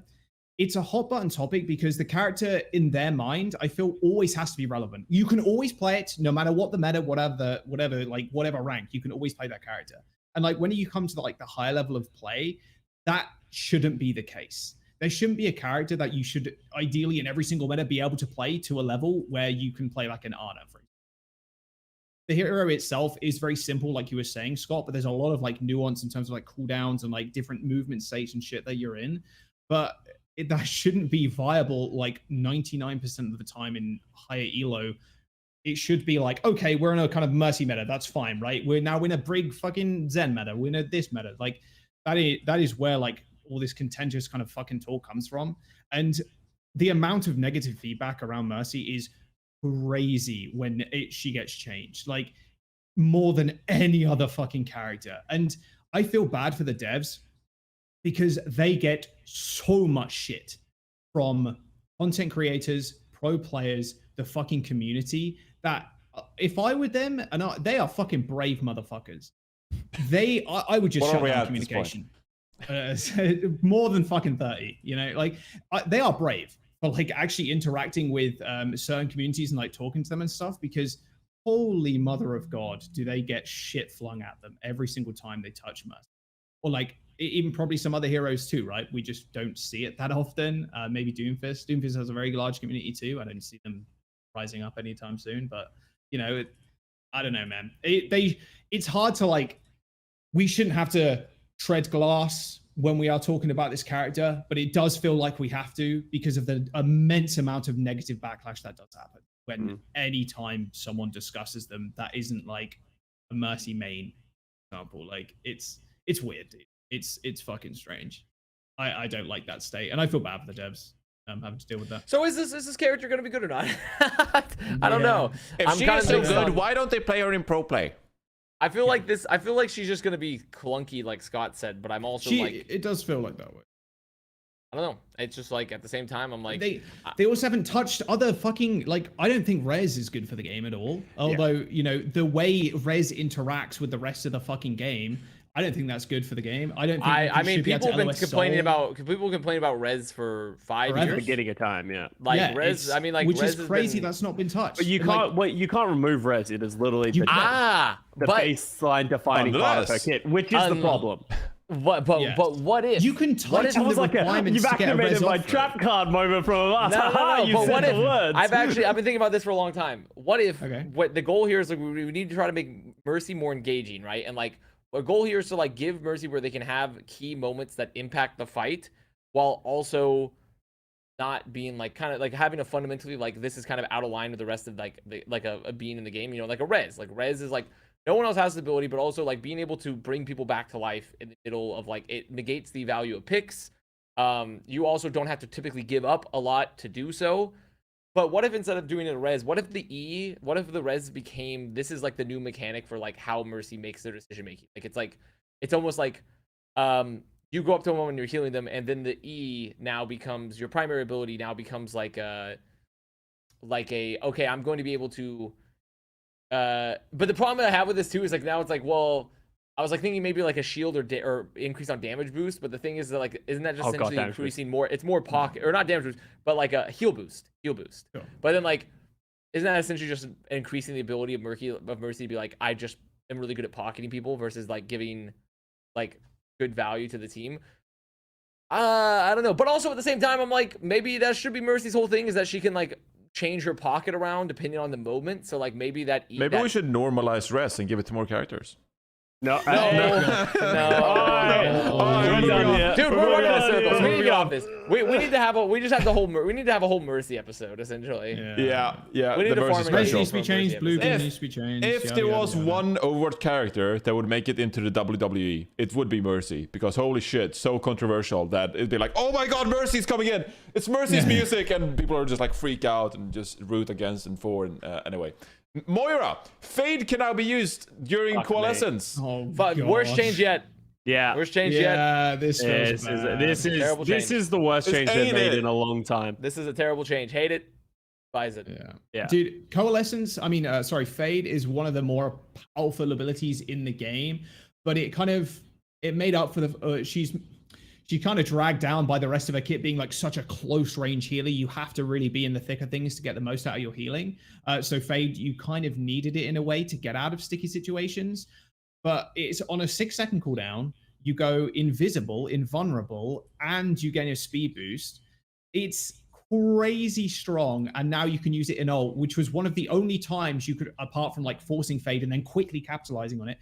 Coalescence was one of the only times we were like, okay, quick, kill the fucking Moira, like shoot her, like fucking get on top of her real quick, hack her, do whatever, right? To actually get her out of it. But now you can't. You could, Cole is 8 seconds long.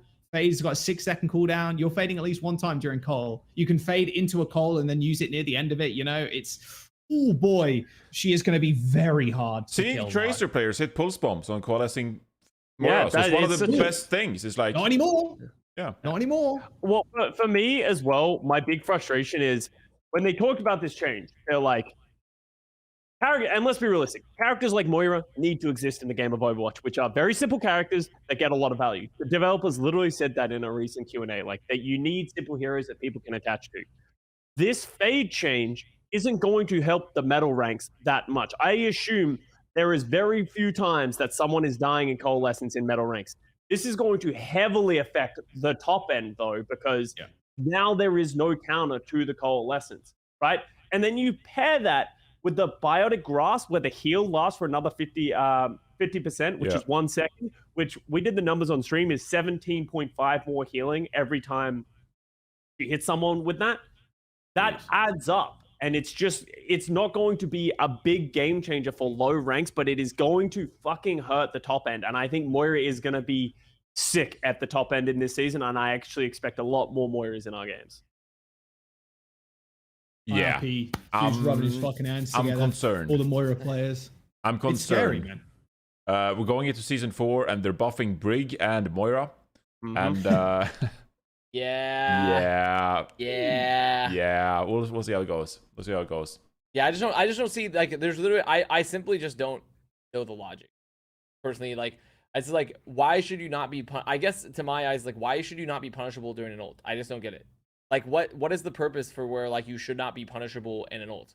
It's one thing to be like, I can be made strong in ult, but it's like, well, you're Coling. You're like constantly healing and doing damage. Like, you're strong. You are strong in the ult. Why are you not allowed to be punished at all in the ult? I guess that's just kind of my question. It's like, that's my big thing there is like, you should be able to, like, because I get for like Hog has the ability to like stop with the whole Hog.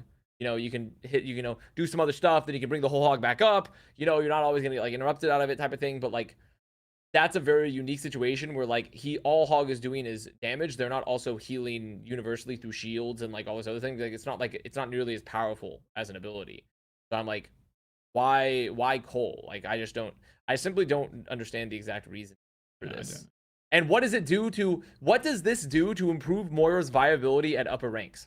Yeah. And like to make it like more interesting and engaging to play, and also to make it like where Moira's kit fits better in the role of Overwatch 2, right? Outside of a Ryan comp, like, right? Like outside of like Ryan comp still, or even like Ram maybe, depending on like what does Moira do for your team? Like, you know, like what is Moira's like benefit to your squad necessarily, right? Like, so, and that hasn't been addressed here with this change at all. So it just feels odd that it's here. Yeah, it's concerning. It makes Moira just like a better character, and she's still the same character she's ever been. And we might head into some hurtful kind of composition. So, small concern. We'll see what happens. Wrapping up the patch notes, there are no more map holes. So you can see they're updated their lightning as well for all these maps. So, you know, Hollywood is night now, and you can read as dawn instead of day, I suppose. So a few changes there, and there's just some bug fixes and stuff like that. People are happy about that, though. People are happy about no more map pools. Yeah. It's really Just to good. see how it plays out. Yeah. Yeah. Yeah, it's gonna be fun. All right, let's head into the Pro-Am. Florida Mayhem. Oh They my won the gosh, freaking of thing. course. Yo. They won the freaking thing. A bit of a surprise, I suppose, but you know, we saw it coming from a bit away that this was a really strong team. They ended up beating the LA Gladiators, who went on like a bit of a god run there at the end, taking out names like Atlanta Rain and Houston Outlaws. But Florida Mayhem 3-0 against London Spitfire, 3-0 against Toronto Defiant, and then a 4-2 against the LA Gladiators. Everyone played out their minds. Who was the biggest standout on Florida Mayhem for you guys in this tournament? It has to be RuPaul, right? Like, guy got MVP for the finals, like an absolute deserve. Like I think a lot of people were kind of confused why he was still on this roster. It's like a Korean roster, but RuPaul is still there. But Gumba has said in the past, I just get the best players I think I can acquire, and then I work out synergy and communication later, and that's kind of working for them right here, right? Like, RuPaul just played an insane Ana, like just on a different level, really shut down Dante, like every time Dante tried to go aggressive. So, you know, we know how good Merit and Chorong and, you know, I guess less so Checkmate, but who also had an incredible series. So honestly, everyone on this team is just playing at a level that not many of us expected they could get to as a unit. But more than anything, their coordination is just out of this world. Yeah, his sleeps and his Ana play was crazy. Like the one specifically on this map where he slept the Nano Tracer, like just small things like that. The guy was just on another level. In fact, the entire Mayhem roster was on another level too. Like his ability to get picks, his jug was obviously very good, but like his just normal like default Winston play was just extremely oppressive, and it really didn't feel like you could get anything past the guy. Everybody just played out of their mind. I think this is such a sick win for Florida. Like, when was the last time they won a tournament? Never. Never, right? They won. This is technically the first time. Didn't they technically like win like something like? They came like third in a tournament. Yeah, they did well in a tournament, really. but that was if you go to Wikipedia, they won a qualifier. I mean, they've done well in the past, but like this is definitely their best win so far. You're like, it's kind of Pro-Am, whatever. But realistically, there are some of the best teams in North America like playing right now. Like in the semifinals in that bracket, right? I think they did exceptional. I think a lot of people are going to have them way higher on the fucking tier list right now, just off of this play. You could say some teams were a little bit hindered by the ping and, you know, not being in the facilities and shit like that, and not being regular season, whatever. But I think Florida just turned up. Like, this team looks so scary rest this year. And then Merit is obviously a nutcase too. Like, that guy's a freak of nature. Like, how is he so good? There's Gumba, you know, getting the best players he possibly can. It looks great. I want to see more from Sauna, obviously, but the way Checkmate and Merit were playing in this game just blew my mind, honestly. They were fucking good. I mean, to be fair, I've always known Checkmate. I think Checkmate kind of had like a weird narrative just because of like the situation that happened with the tank play 2021 Mayhem specifically. Because Checkmate was really good all of last year too. It's just, I think this year they have a better squad are built around everyone. Like, it's just like this squad seems to be working better together. It's also really good meta for them. Like right now, like the thing is also someone's best hero is definitely Winston, and Chorong's best hero is probably his Lucio. Though honestly, his Brigida, it might be his Brigida, honestly. His Brig is pretty nutty. Yeah, it might be his Brigida, honestly. But like, and then RuPaul's best hero is his Ana, in my opinion at least. So like, I think that's like across the board, like, and then you have Merit getting to play like a lot of hit scan, like a lot of cast, a lot of Widow, like some Sombra, but like, it's just like the meta also was really, really good for Mayhem in this. In Pro-Am. So yeah, that said, they also played a lot of different comps though. Like, we saw them play Sigma, we saw them play the D.Va and stuff like that. Like, I was impressed with their flexibility from the bits and pieces they did show. But I agree that the Winston comp is definitely their best look. And I think that's why I've been so high on someone as well. It's like he's one of the few tanks that can actually play all of these different tanks at like a really high level. So if you want to bring out like Sigma compositions, well, you can trust someone to play the Sigma. You can have him play Winston.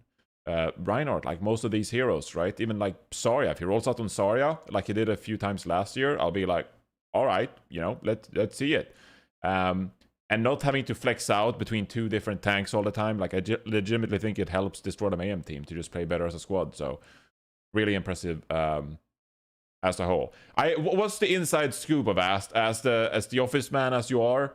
What is the scoop? How are they treating it at the Misfits facility? Is it a Mickey Mouse championship, or is there cake out? I mean, they're happy about it, but I mean, there's nothing champagne crazy. I mean, like, there's definitely no champagne. I mean, it's Pro-Am at the end of the day. It's like, it was a nice outside preseason tournament win. It was something good. It was a good event to win, but I don't think anyone's saying like, okay, guys, season's over. We did it, because the season hasn't started even yet. So, like, you know, it's just people they're happy about it, but I don't think it's none of the coaches from what I get, or Albert or any of them, are treating this like. I mean, I would hope that no one would. I'd kind of be like, if someone's like, we're the fucking best, I'd be like, okay, well, like, let's calm down, you know? Like, I mean, let's calm down here a second. I can't wait for the power ranking segments and people being like, well, Florida Mayhem won the tournament, so they're number 1, right? Like, they beat the Shock. They're better than all these teams. I tried to put together, off topic, I tried to put together a worst takes of the week here, but I didn't really find a lot of bad takes. I mean, realistically though, I mean, are we gonna do a power rankings? Is that happening? Do it next week. We have to. We'll do it next week. Yeah, because post for him. Okay. Yeah, I mean, yeah. We'll do it next week, because then we're going into the season. The year somehow. Yeah. If you want to watch team previews, go to Custa's channel. Don't at me. Don't at me. They're very, very fucking good. I think overall, like, I think people slept on them a little. And I would definitely think they were gonna be like, knew they were gonna be pretty solid this year, but I didn't think they were gonna be like just they were. I don't know if that's because also like some of their potential really tough challenge, like Glad's played out of their fucking minds still for this tournament, which I'm sure we'll discuss, but like some of the challengers that I think could have shown up more had some beefs. Boston, so you know, like there are some other components to that too. Yeah. I have a question for you, Avast. You're a GM now, right? Okay, just in this hypothetical world, you have to sign one flex DPS player. You got to sign Checkmate or Yaki. Where you going? Ooh. Wow. I think it's unfair. I think it's unfair because we didn't see as much Yaki playtime as we could have, you know? Because unfortunately, which, by the way, I did bring up, this is my concern about Yaki joining Glads, is because Kevster is just like, let's be honest, like, do I think Yaki's Tracer is really, really good? Yes. Kevster's Tracer is just better still than Yaki's. Like, Kevster is a fucking monster. Additionally, and Kevster is also so very flexible. And then you have Kai, who's like, realistically, who's on form, which he was, you'd play Kai on hit scan. So like, where does Yaki fit in, right, on a lot of the metas here for Glads? So that was my concern here, because I feel like we might end up in a situation where we don't get to see a lot of Yaki play, right? Which would be really pretty. The question though. My answer would be, I mean, at this point, if you're thinking about like their current proven performances, I choose proper. you would probably after like Pro-Am, you'd probably be like, okay, like, but also I'd have to know what the asking price is for both players. If it's like the asking price, I mean, you have unlimited budget. You're building a team. You have no other players, but you're like, oh shit, Yaki or Checkmate. It's a rapid fire question, yes or no answer. Who are you choosing? It's really hard. Because also I rate Yaki's flexibility more than Checkmate's. Really? After seeing Checkmate play a lot of other things, you're still... I still do, but overall, I would probably, as of right now, yeah, I'd probably take Checkmate. Sure, I'd take Checkmate. Yeah, I would take Checkmate.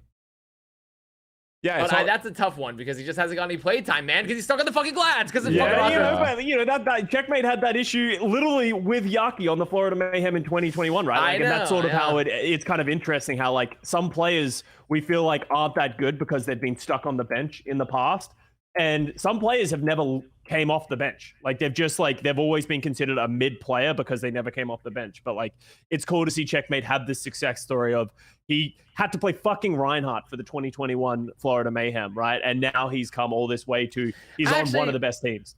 I'm reversing. I'm taking Yaki still. Oh, okay. Well, how did between what you said and what I said, you changed to Yaki? Why?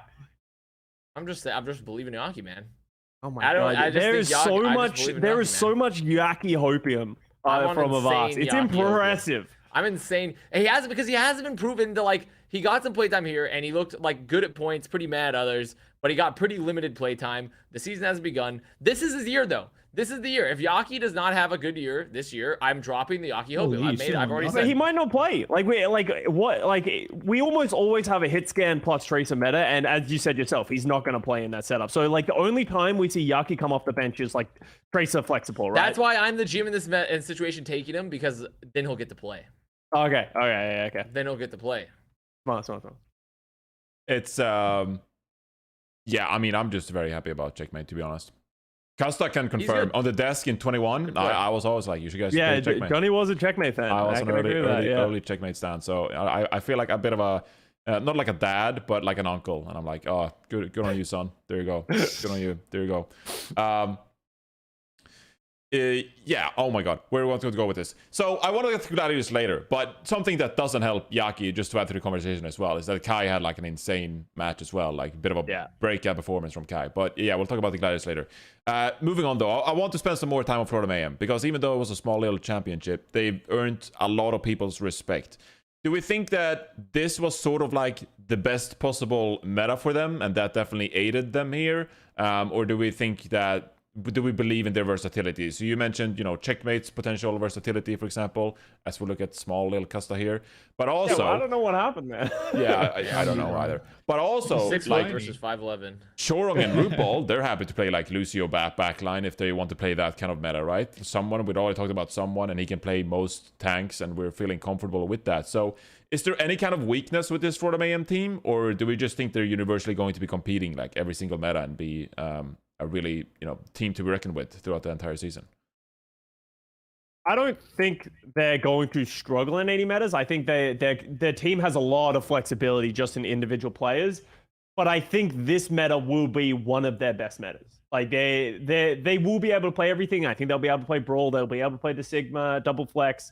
They will cover every single base, but this is when they will be at their strongest. You know, everyone's going to have, you know, strengths and weaknesses. So maybe they can prove me wrong and they'll be just absolutely phenomenal at something else, but they were good at other things. But when someone can take the helm and just like take the resources of the Nano, the team can play around him and he can sort of dictate the flow of the game, that's when I expect Florida to be at their best.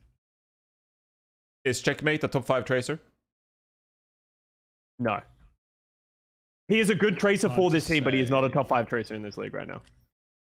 A little early to call. I mean, also it is a small conversation on the Avast answer the stream, so I question just wanted that to set the Johnny record threw me. straight. I just wanted to set the record straight because there was a conversation for sure. Yeah. Here we go. All right. Moving on then to the LA Gladiators, got second place here in the Mickey Mouse Championship, which still is a good feat. Oh my god, I just realized I haven't changed the topic bar. Which still is a good feat for the LA Gladiators. I think a lot of people counted them out, including us at times, counted out the LA Gladiators, but they steamed ahead with their Ramatra Nemesis form composition. Dante was pounding in the backline repeatedly. Kai had a phenomenal tournament throughout this entire thing. Were you guys at all surprised that LA Gladiators did get second place here? Or did you sort of like believe that they could show this kind of like level of play going into the tournament? Well, people were so down on them, bro. Those fucking, everybody was like, yeah, they're garbage. Like, they're fucking scrims. Like, it looked really bad for them. But we only had a few select scrims, you know, to actually spectate. We weren't in every single one. So it was hard to tell what their true power level was. And I think everybody had tinted expectations of them going in. But knowing the roster, knowing the players and how good they can be, I think they performed a little bit above expectation. But, like, the Atlanta Reign, to be fair, everybody thought they were going to fucking, or like most people thought they were going to go crazy, right? So I'd say a little bit above what I thought Glads were going to be, but then I already had a bit more faith in them than I think a lot of people did because of that preconceived notion that they were kind of shitty because of those. Yeah, Scrimbucks lost. L plus ratio plus free thinkers stay winning. Yeah. Plus Scrimbucks are dumb. Yeah. So true. I mean, they did beat Atlanta and Houston, right? Which, Scrimbucks or not, yeah, that's an insane accomplishment that I would not have predicted. If you just sure, ignore I wouldn't necessarily necessarily fully predicted that, right? But like, I think we had a much like much more down statement on them than that. Like people were thinking like they're gonna be trash, right? Like people thought they were gonna be terrible. Yeah, they didn't think they'd make it out of group. groups, and they played evenly, if I remember, against Washington Justice. But then they increased, they improved it drastically between the group stage and the playoffs. Yeah, I mean, I definitely because on paper this roster should have been pretty good still, no matter what, regardless of what we thought. So like, I was most impressed mostly with Kai's return to form. I think Kai had a great tournament, and also I think the Dante. I think also Babs, Mr. Babel himself had a great first like rookie showing in the Overwatch. Well, I guess it wasn't rookie showing because technically he was on the London team, right? Rookie support.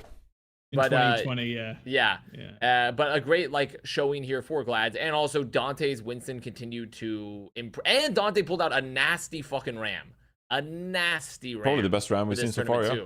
Yeah, like well, granted they were one of the teams that were definitely playing it the most by far, right? So like Dante's flexibility. I mean, he's actually like, if he has another like amazing season as Tank, like this guy is like, he's in I mean, he already is definitely one of like the best players to ever be in the Overwatch League, like in terms of like his holistic career. Like he's a great player, but he's like entering like that status of like, if he has a great year here on Tank again, he's like going to be one of the best players like to be in the Overwatch League in terms of like his overall career, just because of how talented he's. Because like, I still think his Winston at times was a little sloppy. I mean, he was making a lot of jokes about like, no one bubbles chokes better than Dante.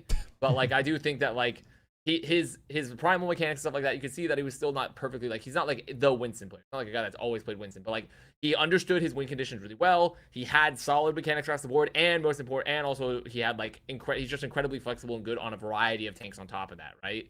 So like he is like a very key portion of how this team worked so well together.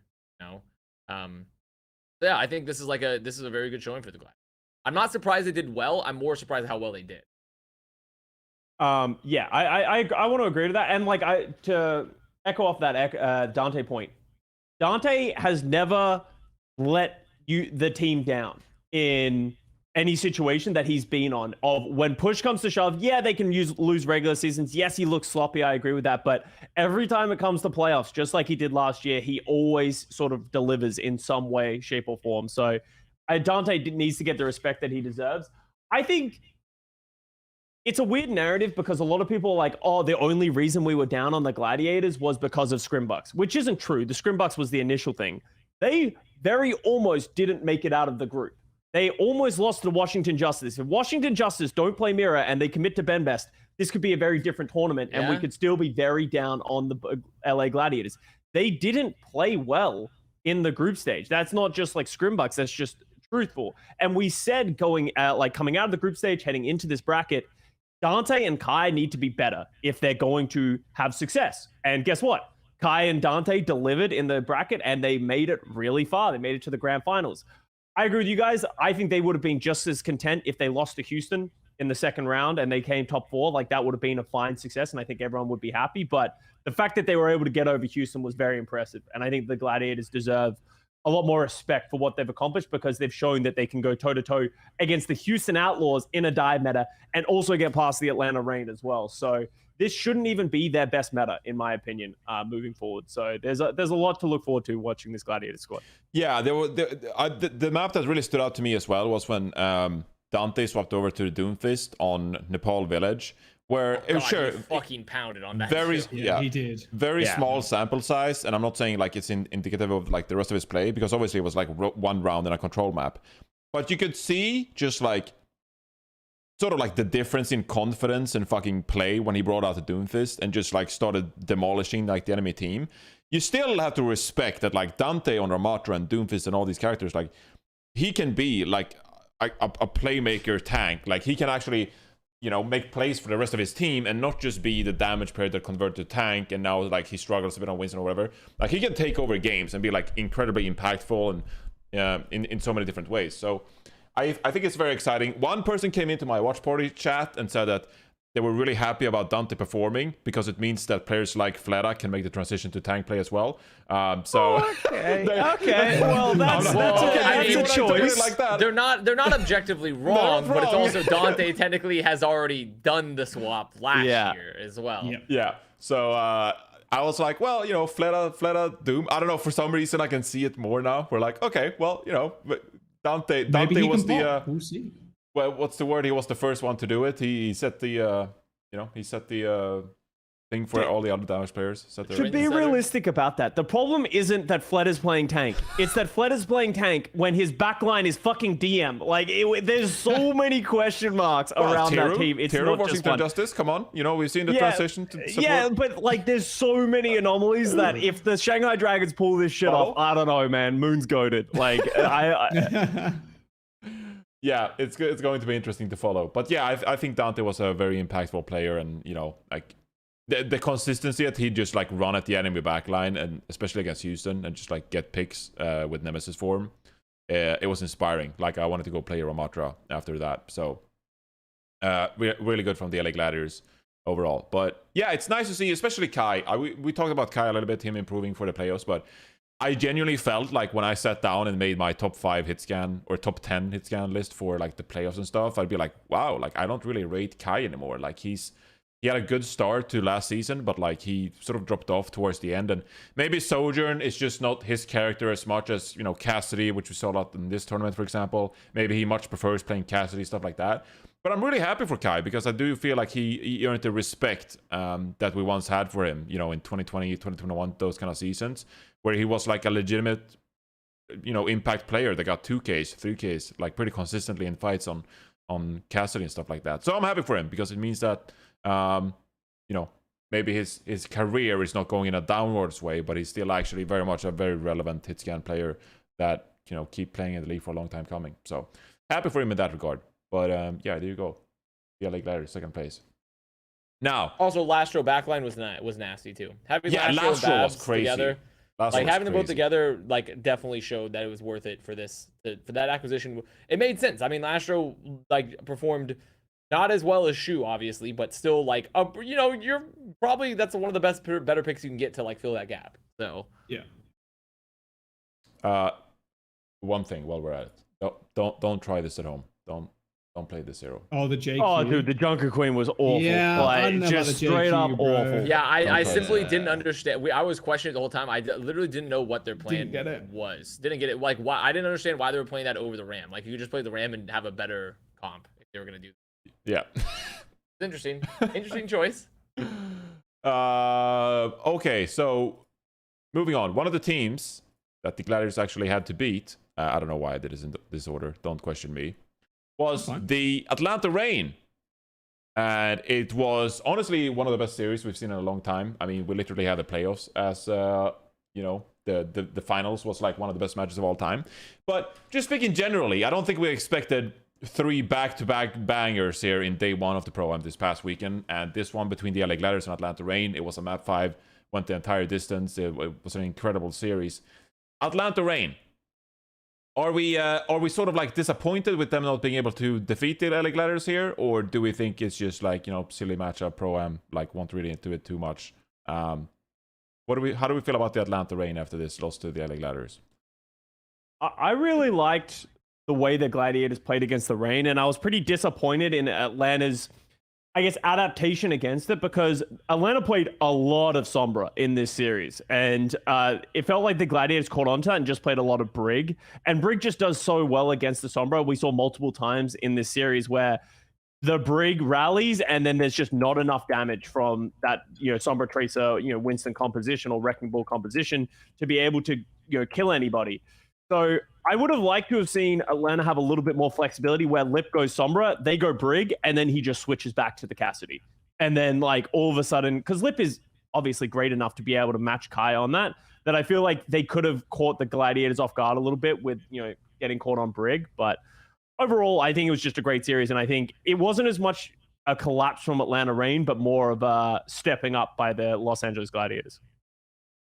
Yeah, I definitely agree with that point. I don't think I'm selling the stonks or anything. The Atlanta Reign, that is. The fucking Sombra Tracer comp. I was like, bro, like you are literally just looking for hack and kill. That's it. But the neutral is just bad. It just feels bad because you have no damage. I mean, maybe the Tracer finds a pick somehow, but without that hack, without the Sombra and the Monkey committing 3 people to kill 1, you just don't really have a lot. And then the Ram just kind of sits there, whoom, whoom, whoom, like fucking just punching people. And it's it's a tough comp to play, and I think it requires a whole lot more from your team than just like the Romantra comp does, and it could work. It definitely could, but I think the Glads just kind of outstride them on those maps. If there was one team you'd want to play that comp, it probably would be the Atlanta Reign, because Lip is just an unbelievable Sombra. His EMP generation rate is still crazy good. I just think the Gladiators turned up at the very end. I really do. They are a good team. I still think Atlanta Reign's good. Dude, it went all the fucking way. This semifinals and finals kind of went sicko mode, honestly. Also worth noting, Gladiators had no right winning that Havana map. Like how they finished that third point was like ridiculous. Oh right, yeah. Yes. Oh god, I forgot about that. Yeah, that was like a crazy setup. It really was just in many ways like, hey, remember, I did bring up how I didn't think Reign was going to be an unbeatable team and they weren't, because they were the PP Poo-Poo group. But also, besides that, I think the core issue for me for Reign, more so than anything else, was just like you touched on, the inflexibility. They felt very inflexible, which their comps, when they didn't need at all. They have a team where they don't have to be. The biggest problem though, that realistically though, is because since they were playing like Donghawk full time, they could never like really realistically like make all the swaps of having like a tank like Dante who can sort of just play everything for this team, right? Like that does lock you in a little bit into your dynamics of like your comp, but realistically they could have made swaps and still been fine. Especially when playing against when they played against like stuff like the Diva, when they played against like the Ramatra for Glads, like they just didn't ever really adjust in the same manner. So I do think that that's my one disappointment for the Reign, is like I think they played well, and I think they played really well, and they shouldn't be like, this should not be an upsetting loss to them, because you lost on like in a really tight game 5, map 5 versus Glads who had a really good run. It's just you need to make sure to be more flexible. Like you can't be getting stuck on these comp swaps against like top tier teams, because that's how you lose. It's like when you just like get stuck in your own paradigm and you don't swap. That's what made Florida great. Well, like that was the one thing that I think set Florida apart. It was like they were always willing to switch their backline or their players if it felt like something stopped working. Like even those moments, like you see, like even in that clip right there, Lip drops an EMP, and you're just like, and this was like not even like an issue with like specifically like with their comp. It was just like sometimes they also just had moments where it felt like they were getting split. They just weren't like, they just didn't. I think it was a combination of just a little bit of everything, but especially the comp. So, definitely something to think about for the Reign. But I'm not too down on them for this loss. I still view them as like looking to be for sure. They're locked in as like a top 4 team in America in my eyes. Yeah. It's going to be very interesting to see what kind of metas we get this year and what teams will adapt the best. Because if you're the Atlanta Reign, it feels like they're they depending on who they sub in and out, like Vigilante Fielder or Chio in their Donghack versus Hawk, for example, like they prefer to lean one way or the other. And if teams are able to expose that somehow with the meta compositions. This thing right here, like you said, at the ending here, this is one of the worst choke jobs, one of the worst map throws I think I've ever seen.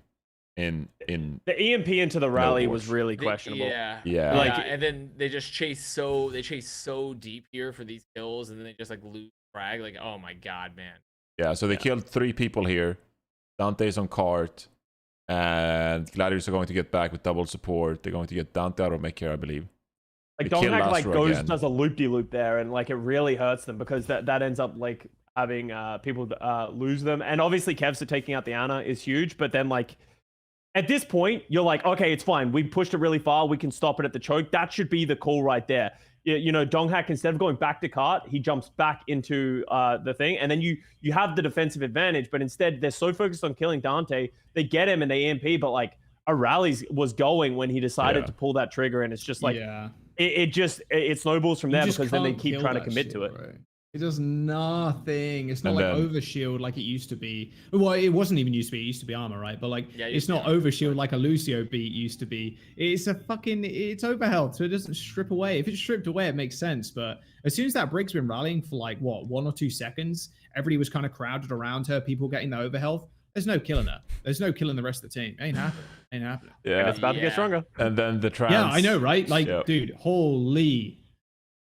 Yeah. The trans doesn't get any value. Donghack stays in when the trans fades, and then Stalker misses the pulse bombs. Yeah, it's not great. It's wow. Just looking back at this pains me. That's Yeah, brutal, and it's man. one of those things of like where I think this is also just like a team that's learning, like gonna be growing hopefully, because like realistically, most teams would not overcommit to the spawn like that on a fight like Havana or that sort of fight. Yeah. Like I think that's like some of those things where it's like, okay, we're chasing kills, we're like we have momentum. They don't have yet the experience and the maturity to like rein it back as a squad yet. Because realistically, you very rarely see teams ever commit on like an OT fight into like a spawn door push to Havana. Like you do see occasionally like they'll chase for frags, but like they'll immediately come back. But like Dante's on card anchoring the whole time, and they're still chasing against the spawn doors. When the spawn doors are close, even in OT spawns, those spawn doors are way closer than yours to that cart. So like that's just a moment I think of maturity. Yeah, and it's. Right, now you go. No, I was just gonna say it's these small things, right? Because it's the preseason as well. Like something that Albert pointed out in our watch parties as well in the group stage with like Washington Justice. We're like, oh, they should have really like pushed up here as we get into overtime and make it difficult for the enemy tracer to touch. And then they immediately fix that, like the map after or even like the round after. They fix that part of their game. Similar thing for Atlanta Reign here. Like they watch this once and then they'll fix that part of their game and be way more on point and at least be a better team. So. You just like the rate of improvement here in the preseason is like very drastic, and that's why I see teams like Gladiators, for example, make a deep run because they just figure out a couple things and it makes a huge difference. So the thing that I wanted to talk about the Atlanta Reign as well that isn't just like team play is I think when they played Vigilante Fielder, there was a massive disconnect between those two backliners, and Vigilante was playing like hyper aggressive but was not getting supported by the team or Fielder when they were doing that. So that just like something to keep an eye on, because that was something I noticed, especially on the Hollywood. Like Vigilante was going walkabout and Fielder was trying to play choke, and it kept getting one of, if not both of them, isolated and killed. And the Gladiators, I think, punished that very well. So maybe something that these guys with double flex support are going to need to work out. all right, yeah, there you go. Moving on, then we have the Houston Outlaws, who the LA Gladiators also took down, which was a little bit surprising. We saw Houston Outlaws try to take down the Gladiators from outer composition. We saw Happy play a lot of Sombra as well. We saw some Tracer come out from Pelican.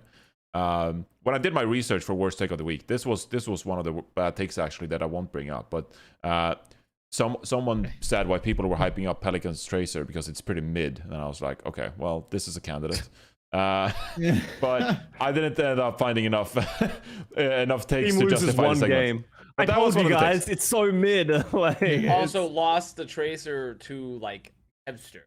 One of the greatest like, tracers in the game. The greatest tracers to ever play the game. Yeah, so that was one of the takes. Houston Outlaws, though. I mean, I think I guess I was a little bit surprised because there were some people in the community who straight up like predicted Houston Outlaws going into this weekend to win the whole thing. Like they were really high on the Houston Outlaws after the group stage, and like if you look at the roster, I don't blame you. Shu, Violet, Fearless, Pelican, Happy. Did you have higher hopes for the Houston Outlaws here? I mean, they were very close to winning this series, or did you still feel like the likes of Atlanta, were still the better teams? Did you think of Houston Outlaws as the favorites going into this Pro-Am weekend? I think I had them winning on my bracket. I did not. And here's my fear for the Outlaws. Like this match was close. Like this could have gone either way, honestly, unless it felt like Houston Outlaws got caught off guard by this Ramatra and just did not react well at all. Like the backline just kept getting picked and Dante was just walking at them. Shu died so much. Yeah, like Shu, like I don't know what was happening with Shu and if he was just missing sleeps or what was going on, but like Shu and Violet just did not have an answer to this Ramatra. So I almost take that, this loss is like, it's not the worst thing in the world. But the thing about it is, this should be the Houston Outlaws' bread and butter. This should be Fearless on Winston. You got Shu on Anna. This should be one of their best looks. And the fears we have about this team are flexibility. They didn't show any of that in this tournament, and they still didn't even win on what should be their best comp. So I'm a little worried about what they're going to show when the meta shifts. But especially when you look at, Gargoyle didn't, have a great performance when he came in off the bench. So obviously like very small sample size, but yeah, I don't think it's the worst. They still have such talented players. They're always going to be competing at the top, but I think it sort of brought me back down to earth a little bit with my expectations for this Outlaws roster. Yeah, I mean, you listed off all the reasons I didn't have them winning. So like that's really it. Like I didn't believe in them to win this tournament. I believed them to do well, which they did. They did well. They had a good tournament run. Yeah. Like no one that's an Outlaws fan should be upset. That's like they didn't like. They did exactly what you'd expect them to do at the bare minimum of like they made it far deep in the tournament, and they did a little trolling while doing that versus some teams. You know, do a little troll. But like overall, like I think it was still a good showing. I think for people that ever had like any sort of Pelican Tracer doubts, even though he lost to Kevster in the duel, he still had a great showing on Tracer. So like it's not something that like I don't think it's a comp you should be worried about for Houston. It's now a comp of thinking about like, okay, how like to me it's like a coordination and flexibility thing for them. It's just like, and those are both things that you improve over time. It was never an individual skill issue for anyone other than like maybe Gargoyle, but once again we saw very limited time. Like we just need to, the team needs to cook more. Oh, that was another worst take. People were like, "Oh, Gargoyle, Houston wins easy if Gargoyle doesn't play those maps." And I'm like, "Well, wait a second. Like, you can't just blame Gargoyle because he lost the maps he played." Like, so yeah, that's another dumb argument. But yeah, I mean, they went into obviously with the strategy being playing a lot of Winston. So I don't blame Fearless for switching, but because they obviously had a game plan. But it doesn't feel like Fearless is one of those tanks in the league that like you can trust to swap over to some other stuff if needs be. Like he pretty much plays the Winston, Reinhardt, some ball. He got really good at ball in the 2021 season.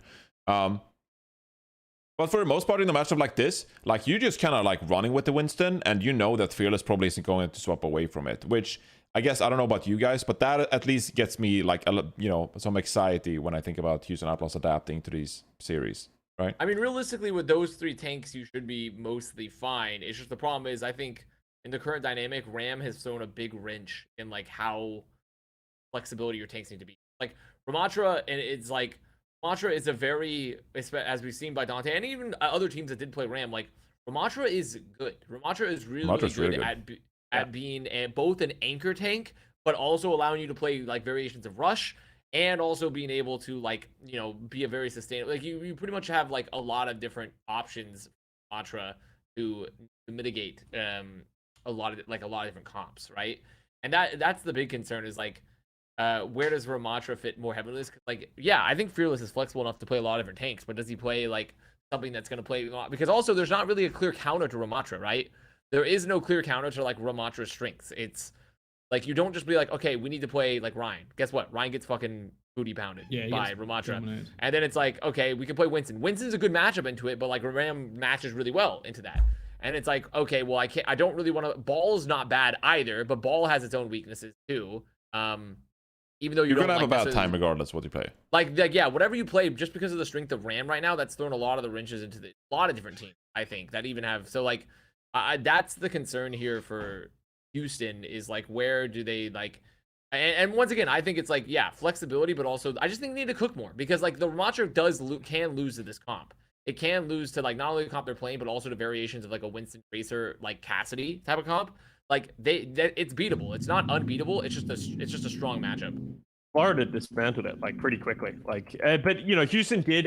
It's actually interesting. Gladiators actually tried to play this Ramatra every single time they played Esperanza. They would do it for the first fight, and then as soon as they lost, they would switch Winston. Like that's pretty much what they did in every single one of these series. But against the Outlaws, Dante must have felt something in the air, or like they must have realized like, hey, this is actually working way better than it does against other teams. So let's just stick with it. And hey, yeah, my theory on that was that against Florida Mayhem, they had a Merit swapped over to the Cassidy, and so I figured that maybe Dante wants to play the Winston to contest the high ground and contest his positioning. Whereas if you play against the Sombra Tracer, you're not really worried about the enemy having high ground as much, and so you can get away playing the Ramatra perhaps. But that was my speculation why he was fine sticking to the Ramatra in this matchup, because like Happy's on Sombra, Pelicans on Tracer, they're gonna come to you, and it's not like you have to contest the high ground vertically as much. So when you're playing the Cassidy, you have to like jump up there, primals, bubbles, all that stuff to like really escort your team forward and make sure they get home safely and don't get picked by the Cassidy mid-fight. So yeah, it definitely set up Dante for this Ramatra play here. And I mean, oh my god, just look at him go. Whoosh, whoosh. It's whoosh. One part of the kit that people have gotten very good at, and Dante's a good example of this, is using Vortex. Vortex is crazy good, but it takes people, I think, a long time. And I think people are still figuring out how to play with that ability, when to use it, how to use it, against who, get against what kind of thing. And it really did show up with Dante's understanding on how to use the ability to counter like the Winston, the Tracer, because you can't jump in that shit. You can't blink in that shit. It's a like a suppress in a way where you just movement abilities get rolled. Get rolled, Lucio. Lucio jumps in, whoop, or he's grounded instantly, right? Well, you can blink out of it, right? Am I crazy? Sorry, yeah, you can blink out of it, but like your movement. Yeah, you can't go upwards in any way. Yeah, you can't like yeah. But like, and it slows you down, right, as well. So like at the end of the day, I think a lot of the Ramatra play that we saw really got elevated as soon as people started to understand how to use the Vortex and Dante did that spectacularly. And I think that's kind of what cucked them a lot of the time when Dante just hopped on the ram. And it was like, well, Fearless can't do shit if he gets Vortex. He jumps in, gets Vortex, or like gets Vortex before he can jump in, and then his DPS kind of left on an island without that space engagement from the Winston. So yeah, I think they did exceptionally well. I think Outlaws are still not a team to kind of turn your nose up at. Overreaction Andes. I think Pro-Am has proved there's a lot of them already instantly pulling all their stonks out of the Houston basket. There is one more team I want to talk about. If you want us to talk about London Spitfire, they got 3-0'd. Sorry, we'll talk about them next week. There's one more team we should talk about here before we wrap up our coverage of the Pro-Am here, the Mickey Mouse preseason tournament. Custa, been a lot of talk about you this past people weekend. Are very upset. And a certain team losing out in the first round here. What were your initial thoughts, your impressions here by the Boston Uprising losing in the first round against the Toronto Defiant in a pretty disappointing, flaccid manner? So it's funny because people act like I just like hate Boston. I thought they were going to blow out of this. It kind of in a way they did. Honestly, this match was like it's really the last time we will, okay? It's the last time. Yeah, I mean, narrative. Let's wrap it up.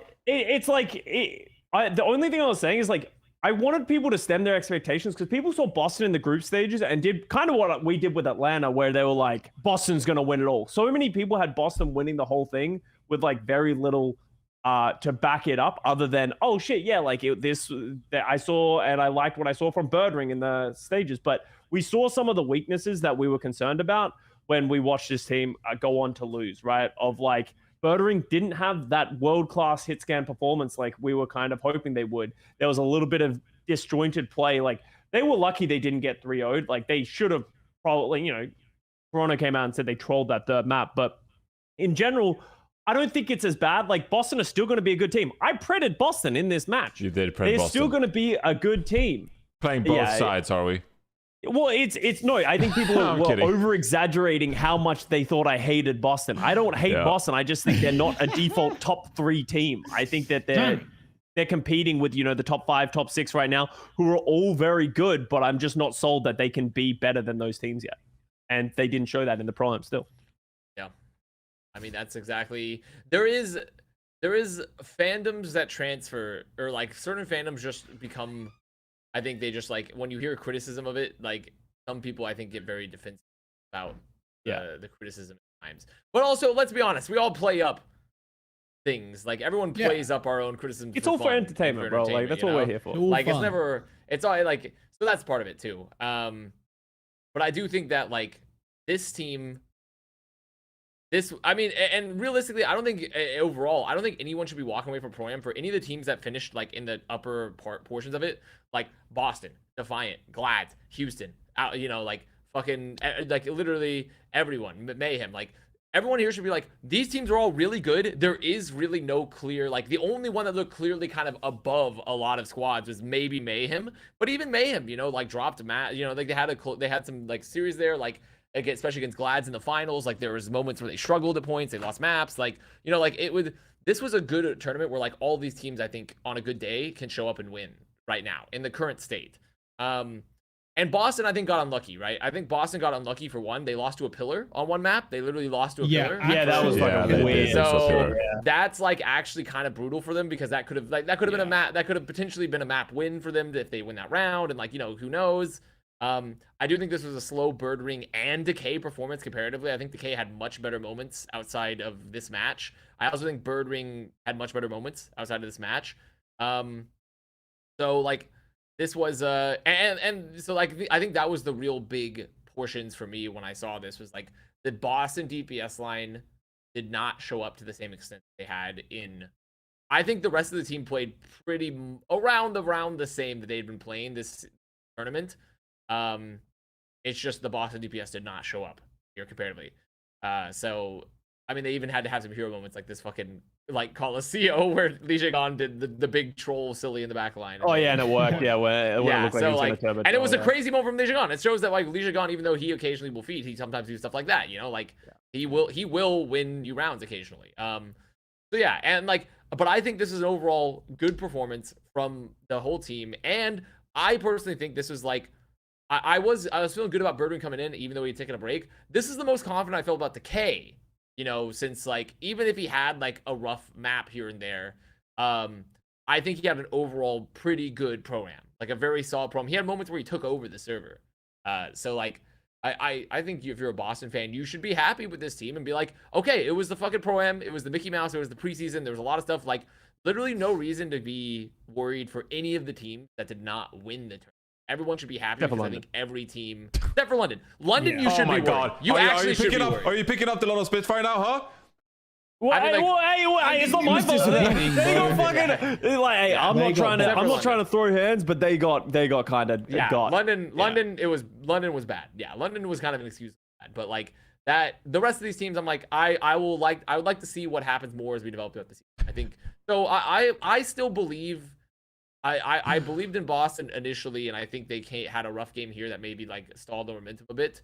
But I'm still I don't think they're going to be the best team in the league, but I did believe at one point they were going to be the best team in the Pro-Am, and that did not occur. But I guess we didn't do a worst take of the week award segment, but my last take, the one I read, was in the post-match thread of the finals between Florida and the Gladiators when Florida won 4-2. And there's like a lot of Spitfire fan with like one downvote or something at the bottom. And he's like, losing 3-0 to Florida wasn't such a big deal, huh? And like immediately making it about their team and their fandom about their team. It wasn't a big 3-0 loss after all, huh? Yeah, we're fine, right, guys? Aren't we supposed to celebrate Florida and talk about the finals? It's not about Lone Spitfire. It's not about you, bro. Yeah, that was pretty funny as well. Yeah, but I mean, I think everyone listening to the podcast and watching the podcast, like, I think they can tell by our tone as well that it's not like we're, ripping these teams apart. We're not, reading too much into it, because at the end of the day, it's the preseason tournament. And I think a lot of the mistakes we saw from teams are honestly mistakes you see from teams that haven't practiced a ton together. I mean, Toronto Defiant, they lost on Rialto because like Kalush jumped away from Ultraviolet about to nano him. Like, it's just small dumb stuff like that, right? That are like the big differences in these games. And I think when we get into regular season and certainly like playoffs and more legitimate playoffs matches, like those mistakes aren't going to be part of the game anymore. Pulse bomb there from Speedily, for example, a bit rusty. Hey, the Speedily Tracer, by the way, for Defiant, I don't know if we talked about the Speedily's Tracer was really good too. Yeah, like Speedily, I had some concerns about what the Tracer play was going to be because I knew Speedily and Hydron both played it, but I was like, I don't know who you want to keep Hydron, but like Speedily, good Tracer. Other than that, Pulse bomb. Yeah. So I'm looking forward to see these teams when they've got more practice under their belt and the regular season starts, which is pretty soon. But yeah, Boston Uprising. Yeah, they fell a bit short, but at the same time, don't doubt yet. Don't be doubting. Rise up. Yeah. Boston, I'm still there. I also wouldn't be surprised, and this is pure copium, by the way, but I also wouldn't be surprised at some of the changes we're seeing to Decay's Tracer play, where he's, harassing the enemy tanks a lot, and he's, holding out his pulse bomb a lot. I also wouldn't be surprised if that's like a coaching thing as well, for example, where like they've told him to do that, because if I remember Decay on Washington Justice last year, he used to like, fling pulse bombs and, get picks in the back line quite frequently, and he got picks in the back line, this tournament as well. But like, there are different play styles to play, and maybe the Boston Uprising, they just coached this certain way that they want Decay to harass the tanks more and be more passive in that regard, and maybe that helps their positioning, stuff like that. So there's tons of like coaching things that go into this one as well. Houston Outlaws, they struggled this tournament with compositions at times, and Junkbuck tweeted out that like we were kind of trolling against Twisted Minds with the Farah comp. So all these teams are figuring stuff out. We're not reading too much into it, and I don't think when we look at this tournament holistically, I don't think any of the playoff matches really like sway our opinion of some of these teams one way or another. Yeah, it's good for the Gladiators, and we might appreciate that. Good for them, for Mayhem, might appreciate that. But if you're a team like Toronto, Boston, Houston, Atlanta, I don't think any of us are like super down on those teams, because again, it's a preseason event and we'll see what happens. But yeah, there you go, a fun little tournament. We asked this question on Avast stream, but Custa, you weren't there as well. Would you rather have the Bay Melee or would you rather have the Pro-Am if you had to pick between one or the other? Both. You have to pick in this case, though. You have to pick. Okay, here's the thing. I think there needs to be a preseason, like having some form of preseason event. This was a great preseason. Yeah, like where teams can do this kind of thing, they can try things out. You get we get to see players from the bench, which you might not usually see, but we need more than 2 major tournaments in a year. Like that's it's just not enough. Like to keep not just the fans, but the players interested, right? Like what are you playing for? Like especially when the midseason madness currently is only 6 teams. Like most of these teams, even if you're good, like there's only 4 teams coming from the West. There are 7 incredible teams in the West. 3 of those teams aren't going to get the opportunity to play on LAN until the playoffs. It's like, cool. Like what is this all for? So that's just my little rant, sorry. But if I had to choose one, this Pro-Am. I would say this You would choose Pro-Am. Really? I chose May Melee. I choose a tournament May Melee. I chose May Melee, but also it's like at the same time it's like we definitely you want both ideally, right? This has been the first actual preseason that's been run since 2019, and it's the first good preseason that's been run since 2018. Yeah. So like it's shocking that it's been this many years to finally have an actually good season event, and not just have a good one, but have one at all. So it's because like a 6-month plus off season is like ridiculous. This one wasn't that long, but like it was still like 4-ish months or so. And like not having a preseason would be pretty brutal, and to have a format that's actually good with prize money on the line, with contenders teams, like all awesome, like great. Like that's a great event that needed to be run. Something that should have been available before, but it just wasn't possible. But May Melee is pretty crucial. But so I'm glad though overall that we got a good Pro-Am. I'm glad that we did, because it finally for the first time feels like I'm like, holy shit, we're having some like real content before the league starts, and it's actually good. It's a good tournament. It's a fun tournament with some stakes. Especially because it's frustrating when you see a team come out and they just suck for whatever reason. They're trying out players and they lose a bunch of games in the regular season, and that goes on to hurt them for the rest of the year, right? Like, yeah. I don't know. Feels weird. I mentioned this to Jaws yesterday when we were in our car ride as well. It feels so weird. It's gonna feel so weird that this is like one of the first seasons where we don't have like 4 stages. Season 1, Season 2, Stage 1, 2, 3, 4. Season 3 was a mess, COVID, whatever. Season 4, May Melee, June Joust, Summer Showdown, Countdown Cup, Kickoff Clash, Mid-Season Madness, Summer Showdown, Countdown Cup, Spring Stage, Mid-Season Madness, Summer Stage. It just feels very. There's some history there, and what I mentioned to you, Jaws. Like if you're the NBA, for example, like you wish you had some of these stuff. Like you wish you could have some more tournaments and cool playoffs. I think what we had last year was super nice. So like the tournaments, there's always something to kind of look forward to every single month. Like you're like, oh shit, tournament's coming up. Like there's always something to work toward. Although mid-season madness could go sicko mode. I mean, we'll see. Yet to be seen. But it does feel strange, departing from that 4-stage. It's gonna be something new. Exactly, we'll see how and that's a good thing, right? Like I am on one hand, I'm like, okay, I'm glad we're shaking things up a little bit. Everybody kind of wants to shake up year to year, but then at the same time, a standardized year also goes a long way with like how the viewers perceive the league, and how the like maybe new viewers perceive the league too. Maybe they just joined in last year. It's like, okay, cool. Here are the 4 tournaments. Oh, next year it's completely changed. You're like, oh, okay, fuck. Like, okay, let's wrap my head around this new like format and how it works and shit like that. And consistency, I think, does go a long way. I do kind of wish we had the 4 stages with the tournaments, but changing things up is sometimes kind of nice. But tempering final expectations until we see everything unfold. Yeah. Well, we'll see what happens. Moving on then, concluding the show. Next week, we'll do the power rankings, by the way. Next week, we'll do the power rankings for the giant episode. Just rank all the teams. It's going to be great. It's going to be a lot of fun. But concluding this episode, we do the weekly Plat Chat members Q&A. I want to welcome Sickly for joining members this episode. Way, welcome. Hey, Sick sick leave. leave. Thank you. Way. Welcome to member. So I got 4 questions lined up for you guys today, and this one starting off from the pro-am a little bit here. Wow, that's so small. Who from our contenders team that was in the pro-am is most likely to be picked up before the season start, and to what team?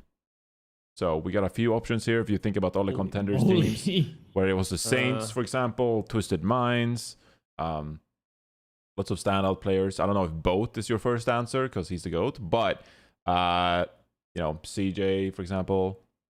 There are a few options there. Chopper. So what direction are you going? The obvious one is kind of Wub, right? Like, Is Wub, that why is that obvious? I think Wub did very well. What team does he go to? What fucking team? I don't fucking know. Honestly, it's like, okay, what team do you put him on that you'd feel comfortable with? Like, Crowned up to Chengdu, someone says in chat. It's so true. So fucking true. I meant Vega, by the way. It's hard to say. Vegas Eternal, obviously. I mean, it's Vegas Eternal, kind of an obvious choice, right? But there's a lot, and I think DPS is one of the most competitive roles in the Overwatch League, but Vegas Eternal seems like the obvious choice. Like, a part of me wants to say maybe Justice, but then Alfie and Flora are very good. So, Yeah, I think Justice are chilling on in players. Exactly right. I don't know, like, I would say the best chance would be one of the... Who's the best Tracer player out of these contenders teams? Rocket? No, probably not Rocket. But Rocket was alright. Rocket could be a good shout, and going well. on to Vegas, because that's like the big hole that I feel like I think Doomed had a pretty good Tracer, but he played for Timeless, so, you know, not a huge opportunity. King. Yeah, so there's a few options there. I thought like the Wisp DPS line and such like that, Rocket or maybe like I think that would be like, to me, the most obvious one is just like, I would like them to go to Vegas and replace the existing. That's my... I like Dove. I think Dove's good on his gun. I have yet to, and once again, I casted Dove. I remember casting Dove in contenders, and I thought he was really good in contenders, and I just haven't seen it at the Overwatch League level yet. In my opinion, I just haven't seen it. But I don't think, but once again, I don't know if this is because of Dove, if there's an issue with Dove as an individual, or just Dove into the fucking soul-crushing machine that is the Vegas Eternal Overwatch League team. So, like, it's impossible to have any good moments at times because your whole body and soul are being given the Dementor's kiss. So, I don't know.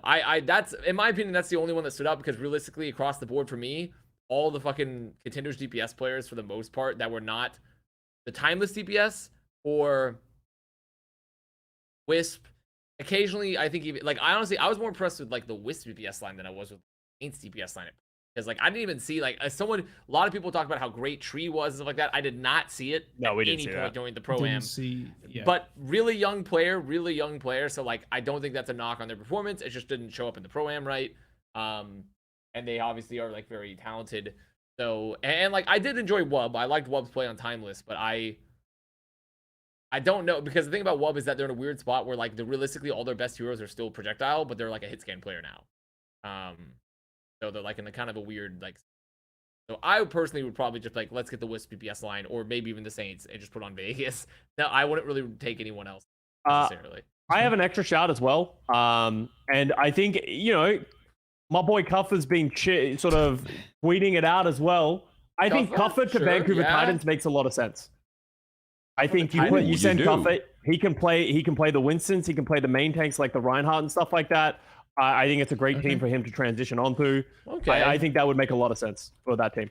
Yeah, I mean, I don't think they need a DPS player. But I think they got Aspire fucking sugar free, like their backline solid. That's true. Like, I mean, they could have the double Aussie tank line. That is an option, actually. I hadn't thought about, I guess actually I was thinking too broadly, but like NA and Visas. Yeah, if we're thinking about like just dream players, Cuffa makes sense. Also, I think some of the people from Twisted Minds, I think like Quartz and Slay in particular, in my opinion, I think KSA from Twisted Minds is like KSA, obviously, Overwatch League quality. It would probably go with the ranking to go like KSA, Quartz, then maybe Slay. I think we're like all three pretty good. I was impressed with all three of those players. In particular, KSA has had previous.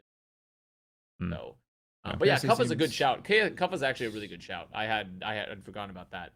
All right. Shout out there. We got 3 more questions to get through here. So let's jump on to the next one. Do you think the Shock will pick up a hit scan to round out their DPS lineup? Keeping proper off Tracer does not seem like a good season plan. Heesang is incredible, but no one is proper. What do we think? Do we yes or no? Do we think Shock signs a hit scan player for this season? They look way worse when Proper's not playing Tracer. Just like Proper's just different on that hero. But I think before the Pro-Am, I was like, no, it's fine. Proper will just play hit scan and Heesang will play Tracer and it'll be great. But the more I watched it, the more it just felt like such a throw not having Proper on Tracer. And that's nothing against Heesang's Tracer. It's just like Proper, when he's on Tracer, just like changes the game. And we didn't see that from Heesang. Obviously, ping, too early to say. And like maybe that's not fair to these guys, but it would definitely give me confidence if they picked up a good hit scan. Hey, Kilo's still available, by the way. I don't know if... I can't wait for the people to start posting like, what if they picked up XC, guys? What if they picked up XC? Oh, fucking XC, yeah. Yeah, I think personally, it's a little too early. Why not Pine while we're at it? I'm just gonna say it's a little too early to call for me. I actually don't have an opinion other than like, yes, Proper Tracer is really good, but like I simply can't take anything away from the Shock from this. I just can't. I refuse to take any things about Shock from this program away because of ping and I just can't. Like I just won't take any. We'll see when the season starts, maybe. So I do agree though that keeping Proper off Tracer does not seem like a good season plan. I mean, he's such a huge playmaker on Tracer. As long as Tracer is meta, like it's just he is massive amounts of impact on that hero. So yeah, there you go. I believe this one's for Connor. Oh, Why are scrimbucks usually so inaccurate? Well, that's a contentious question. Actually, they're not technically. Some people Yiska would imply that they are pretty. They are, and to be fair, he has. And the thing is, that's not even like an opinion. Last year, scrimbucks. If you based your predictions based off the scrimbucks reports coming out of Overwatch League, you would have had a more accurate power rankings like us or myself, right? Who did Yiska won the power rankings last year. Yeah, he did. There was no like. So it's more so that it's just a flawed indicator. It's like you can't really take it at face. You can take some things from it and you can't others. Personally, I would say like, what's the purpose then of using it at all? Because like if it's so flawed, why not just like if you're doing analysis? I would say like personally just negate that because scrims don't matter. But here's the reason why scrimbucks don't work. One, the purpose of scrims are you never get a perfect screenshot. One, like the perfect screenshot is like some teams will leak a scrim where they win. Some teams will leak a scrim where they lose, where the other team is losing like really badly, right? Like there's like, where are you getting these scrim bucks from? Where are you getting these leaks from? Everyone has imperfect perspectives, so you give like very imperfect views on what the current team strength is. Secondly, scrims are meant to be trying stuff out. You're not actually supposed to be like trying to win scrims all the time. Your goal is to like practice different comps, to play different like ideas a lot. Also, like teams are in various different states where like some teams don't take scrims as seriously as others as well, which is a flaw because you should take them seriously, but some teams don't. So really there's a huge amount of confounding factors that make scrims kind of a very poor indicator of future success, even though it can correlate. But realistically, it's like you don't really ever know what you're getting out of them, especially because they're not meant to be tools where it's like based off winning and losing. It's based off what are your goals you're trying to advance. So I also like there's a difference between scrimbucks where it's like League Mafia said that the Gladiators are losing in a good indicator, but you know, as we saw in this Pro-Am, they're not the be all end all because of everything that Avast just said. Yeah. We're dropping some frames right now, so I apologize to the stream watchers because we're dropping some frames. There are two things there. When Yiska generally puts together those Scrimbox articles that he's done in the past, previous seasons, for example, there's a lot of research and a lot of time that goes into that, and a lot of perspectives, because he can't just put out like, I spoke to this one person and now this space my whole like that's just poor reporting.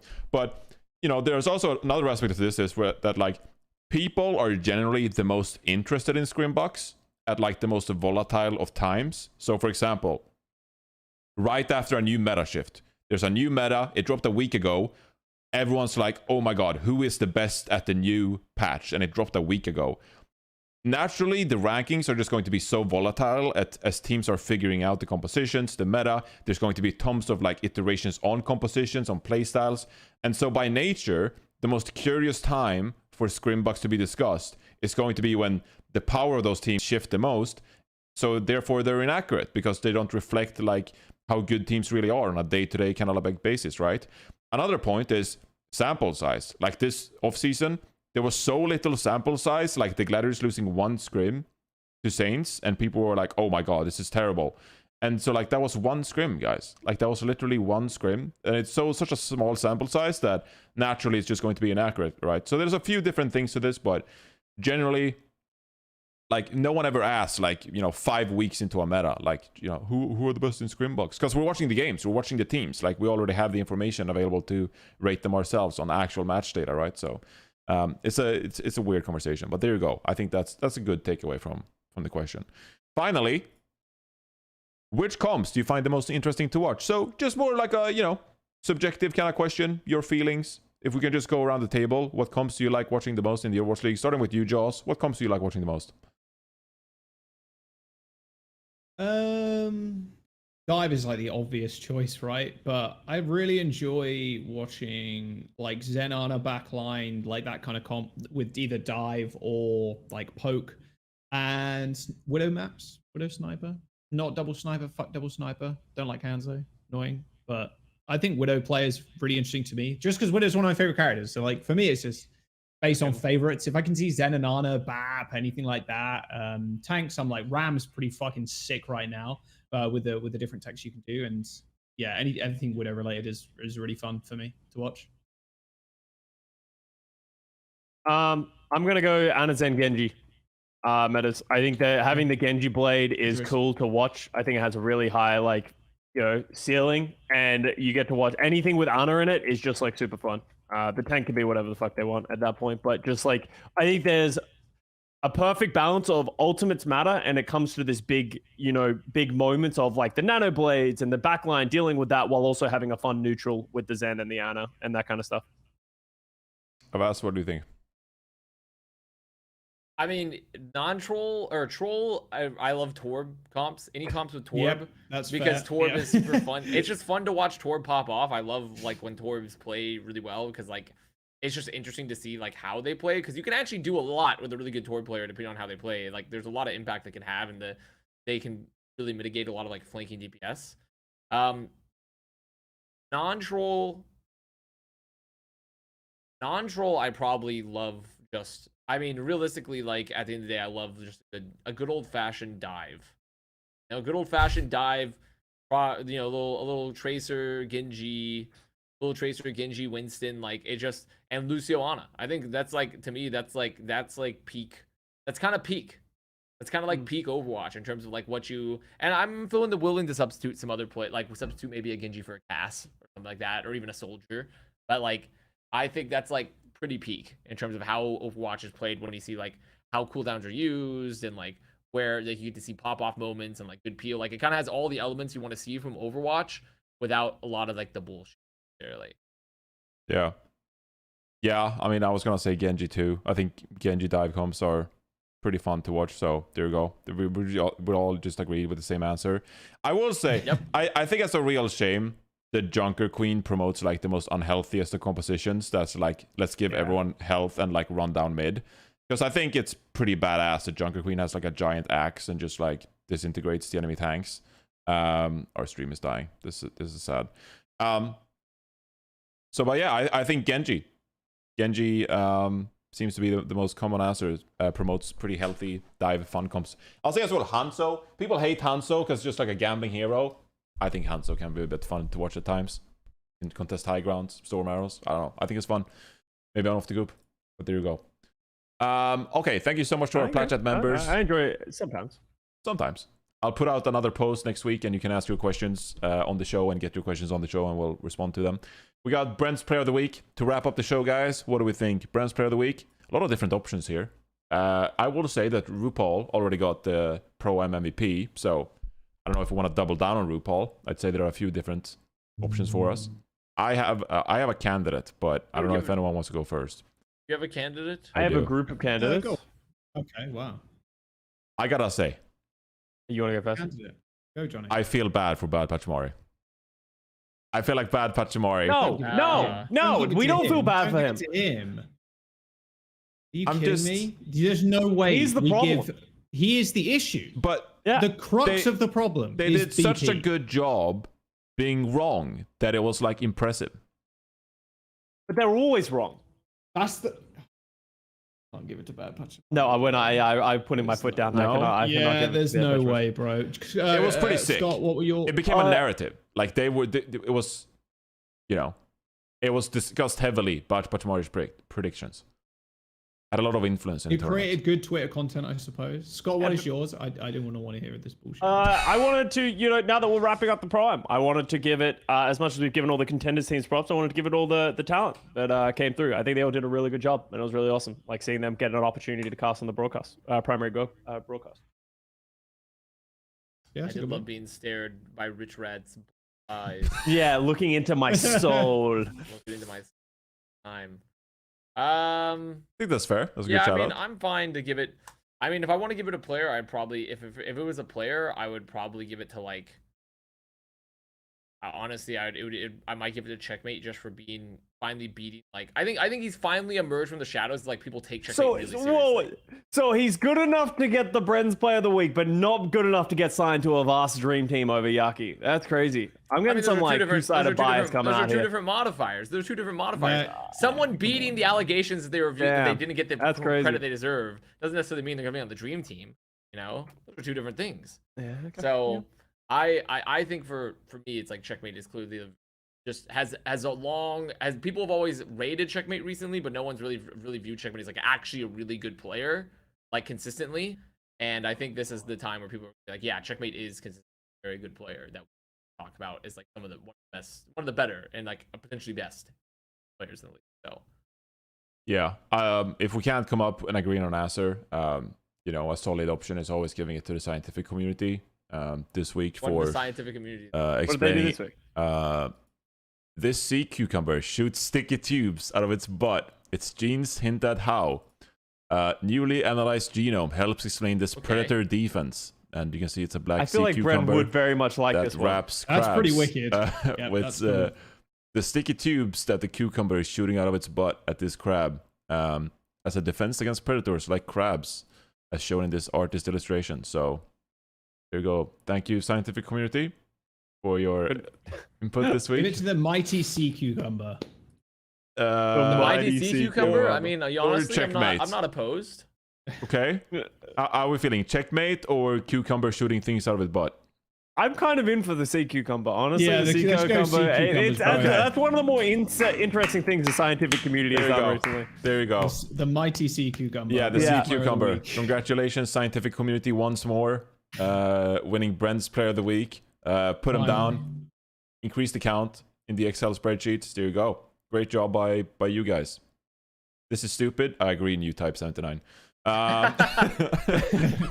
All right, the Plat Chat, episode 173. Next week's going to be a banging episode. We'll be power ranking all the Overwatch League teams going into the season. It's going to be so much fun. The annual power ranking segment. I hope you're all excited for this as much as I am. It's going to be crazy, Avast. It's going to be amazing. It's going to be a hard one too. It's going to be so hard. Because we're doing a number ranking, right? Yeah, yes, 1 to 20, both regions. How do you do that? Will we even know the full rosters for both regions yet? That is a good question. APAC's hard. Yeah, what about APAC? Can we just do North America right now? Because we don't know APAC stuff. Well, we'll just have to get there when we get there. If the rosters are out, we're definitely doing both regions. If they're not, I don't know what the fuck to do. So we'll figure it out then. But you're not getting away easy. Come prepared, guys, because we're putting our brand on the line here for the upcoming season. Okay, we can't let Yiska and Tactical Crouch get away with it again. That is true. We need to restore the reputation. Yeah. We're the most right. Who's researching the Scrimbucks? We need someone who is at least going to give us an idea of Scrimbucks. Not me. Someone on the inside. Someone on the inside. Okay, well, never mind. We're fucked. I won't do it. I refuse. I refuse on principle to ever do Scrimbucks. I guess we have preseason now, so we at least have something to work with. Yeah. Yeah. Okay. We'll just make up need Scrimbucks. We just use our brains and Liquipedia, and that's all we need to do, right? So here we go. What's going on? All right. Been a pleasure talking to you guys. Good luck in your season 4 rank games. Why? Hell yeah. Bye, Fleaver. Yeah. What? Hopefully what? No? Okay, Custa. Good talk. Bye. I said why, Fleaver? I didn't say hopefully. What the fuck? I didn't say anything. Okay.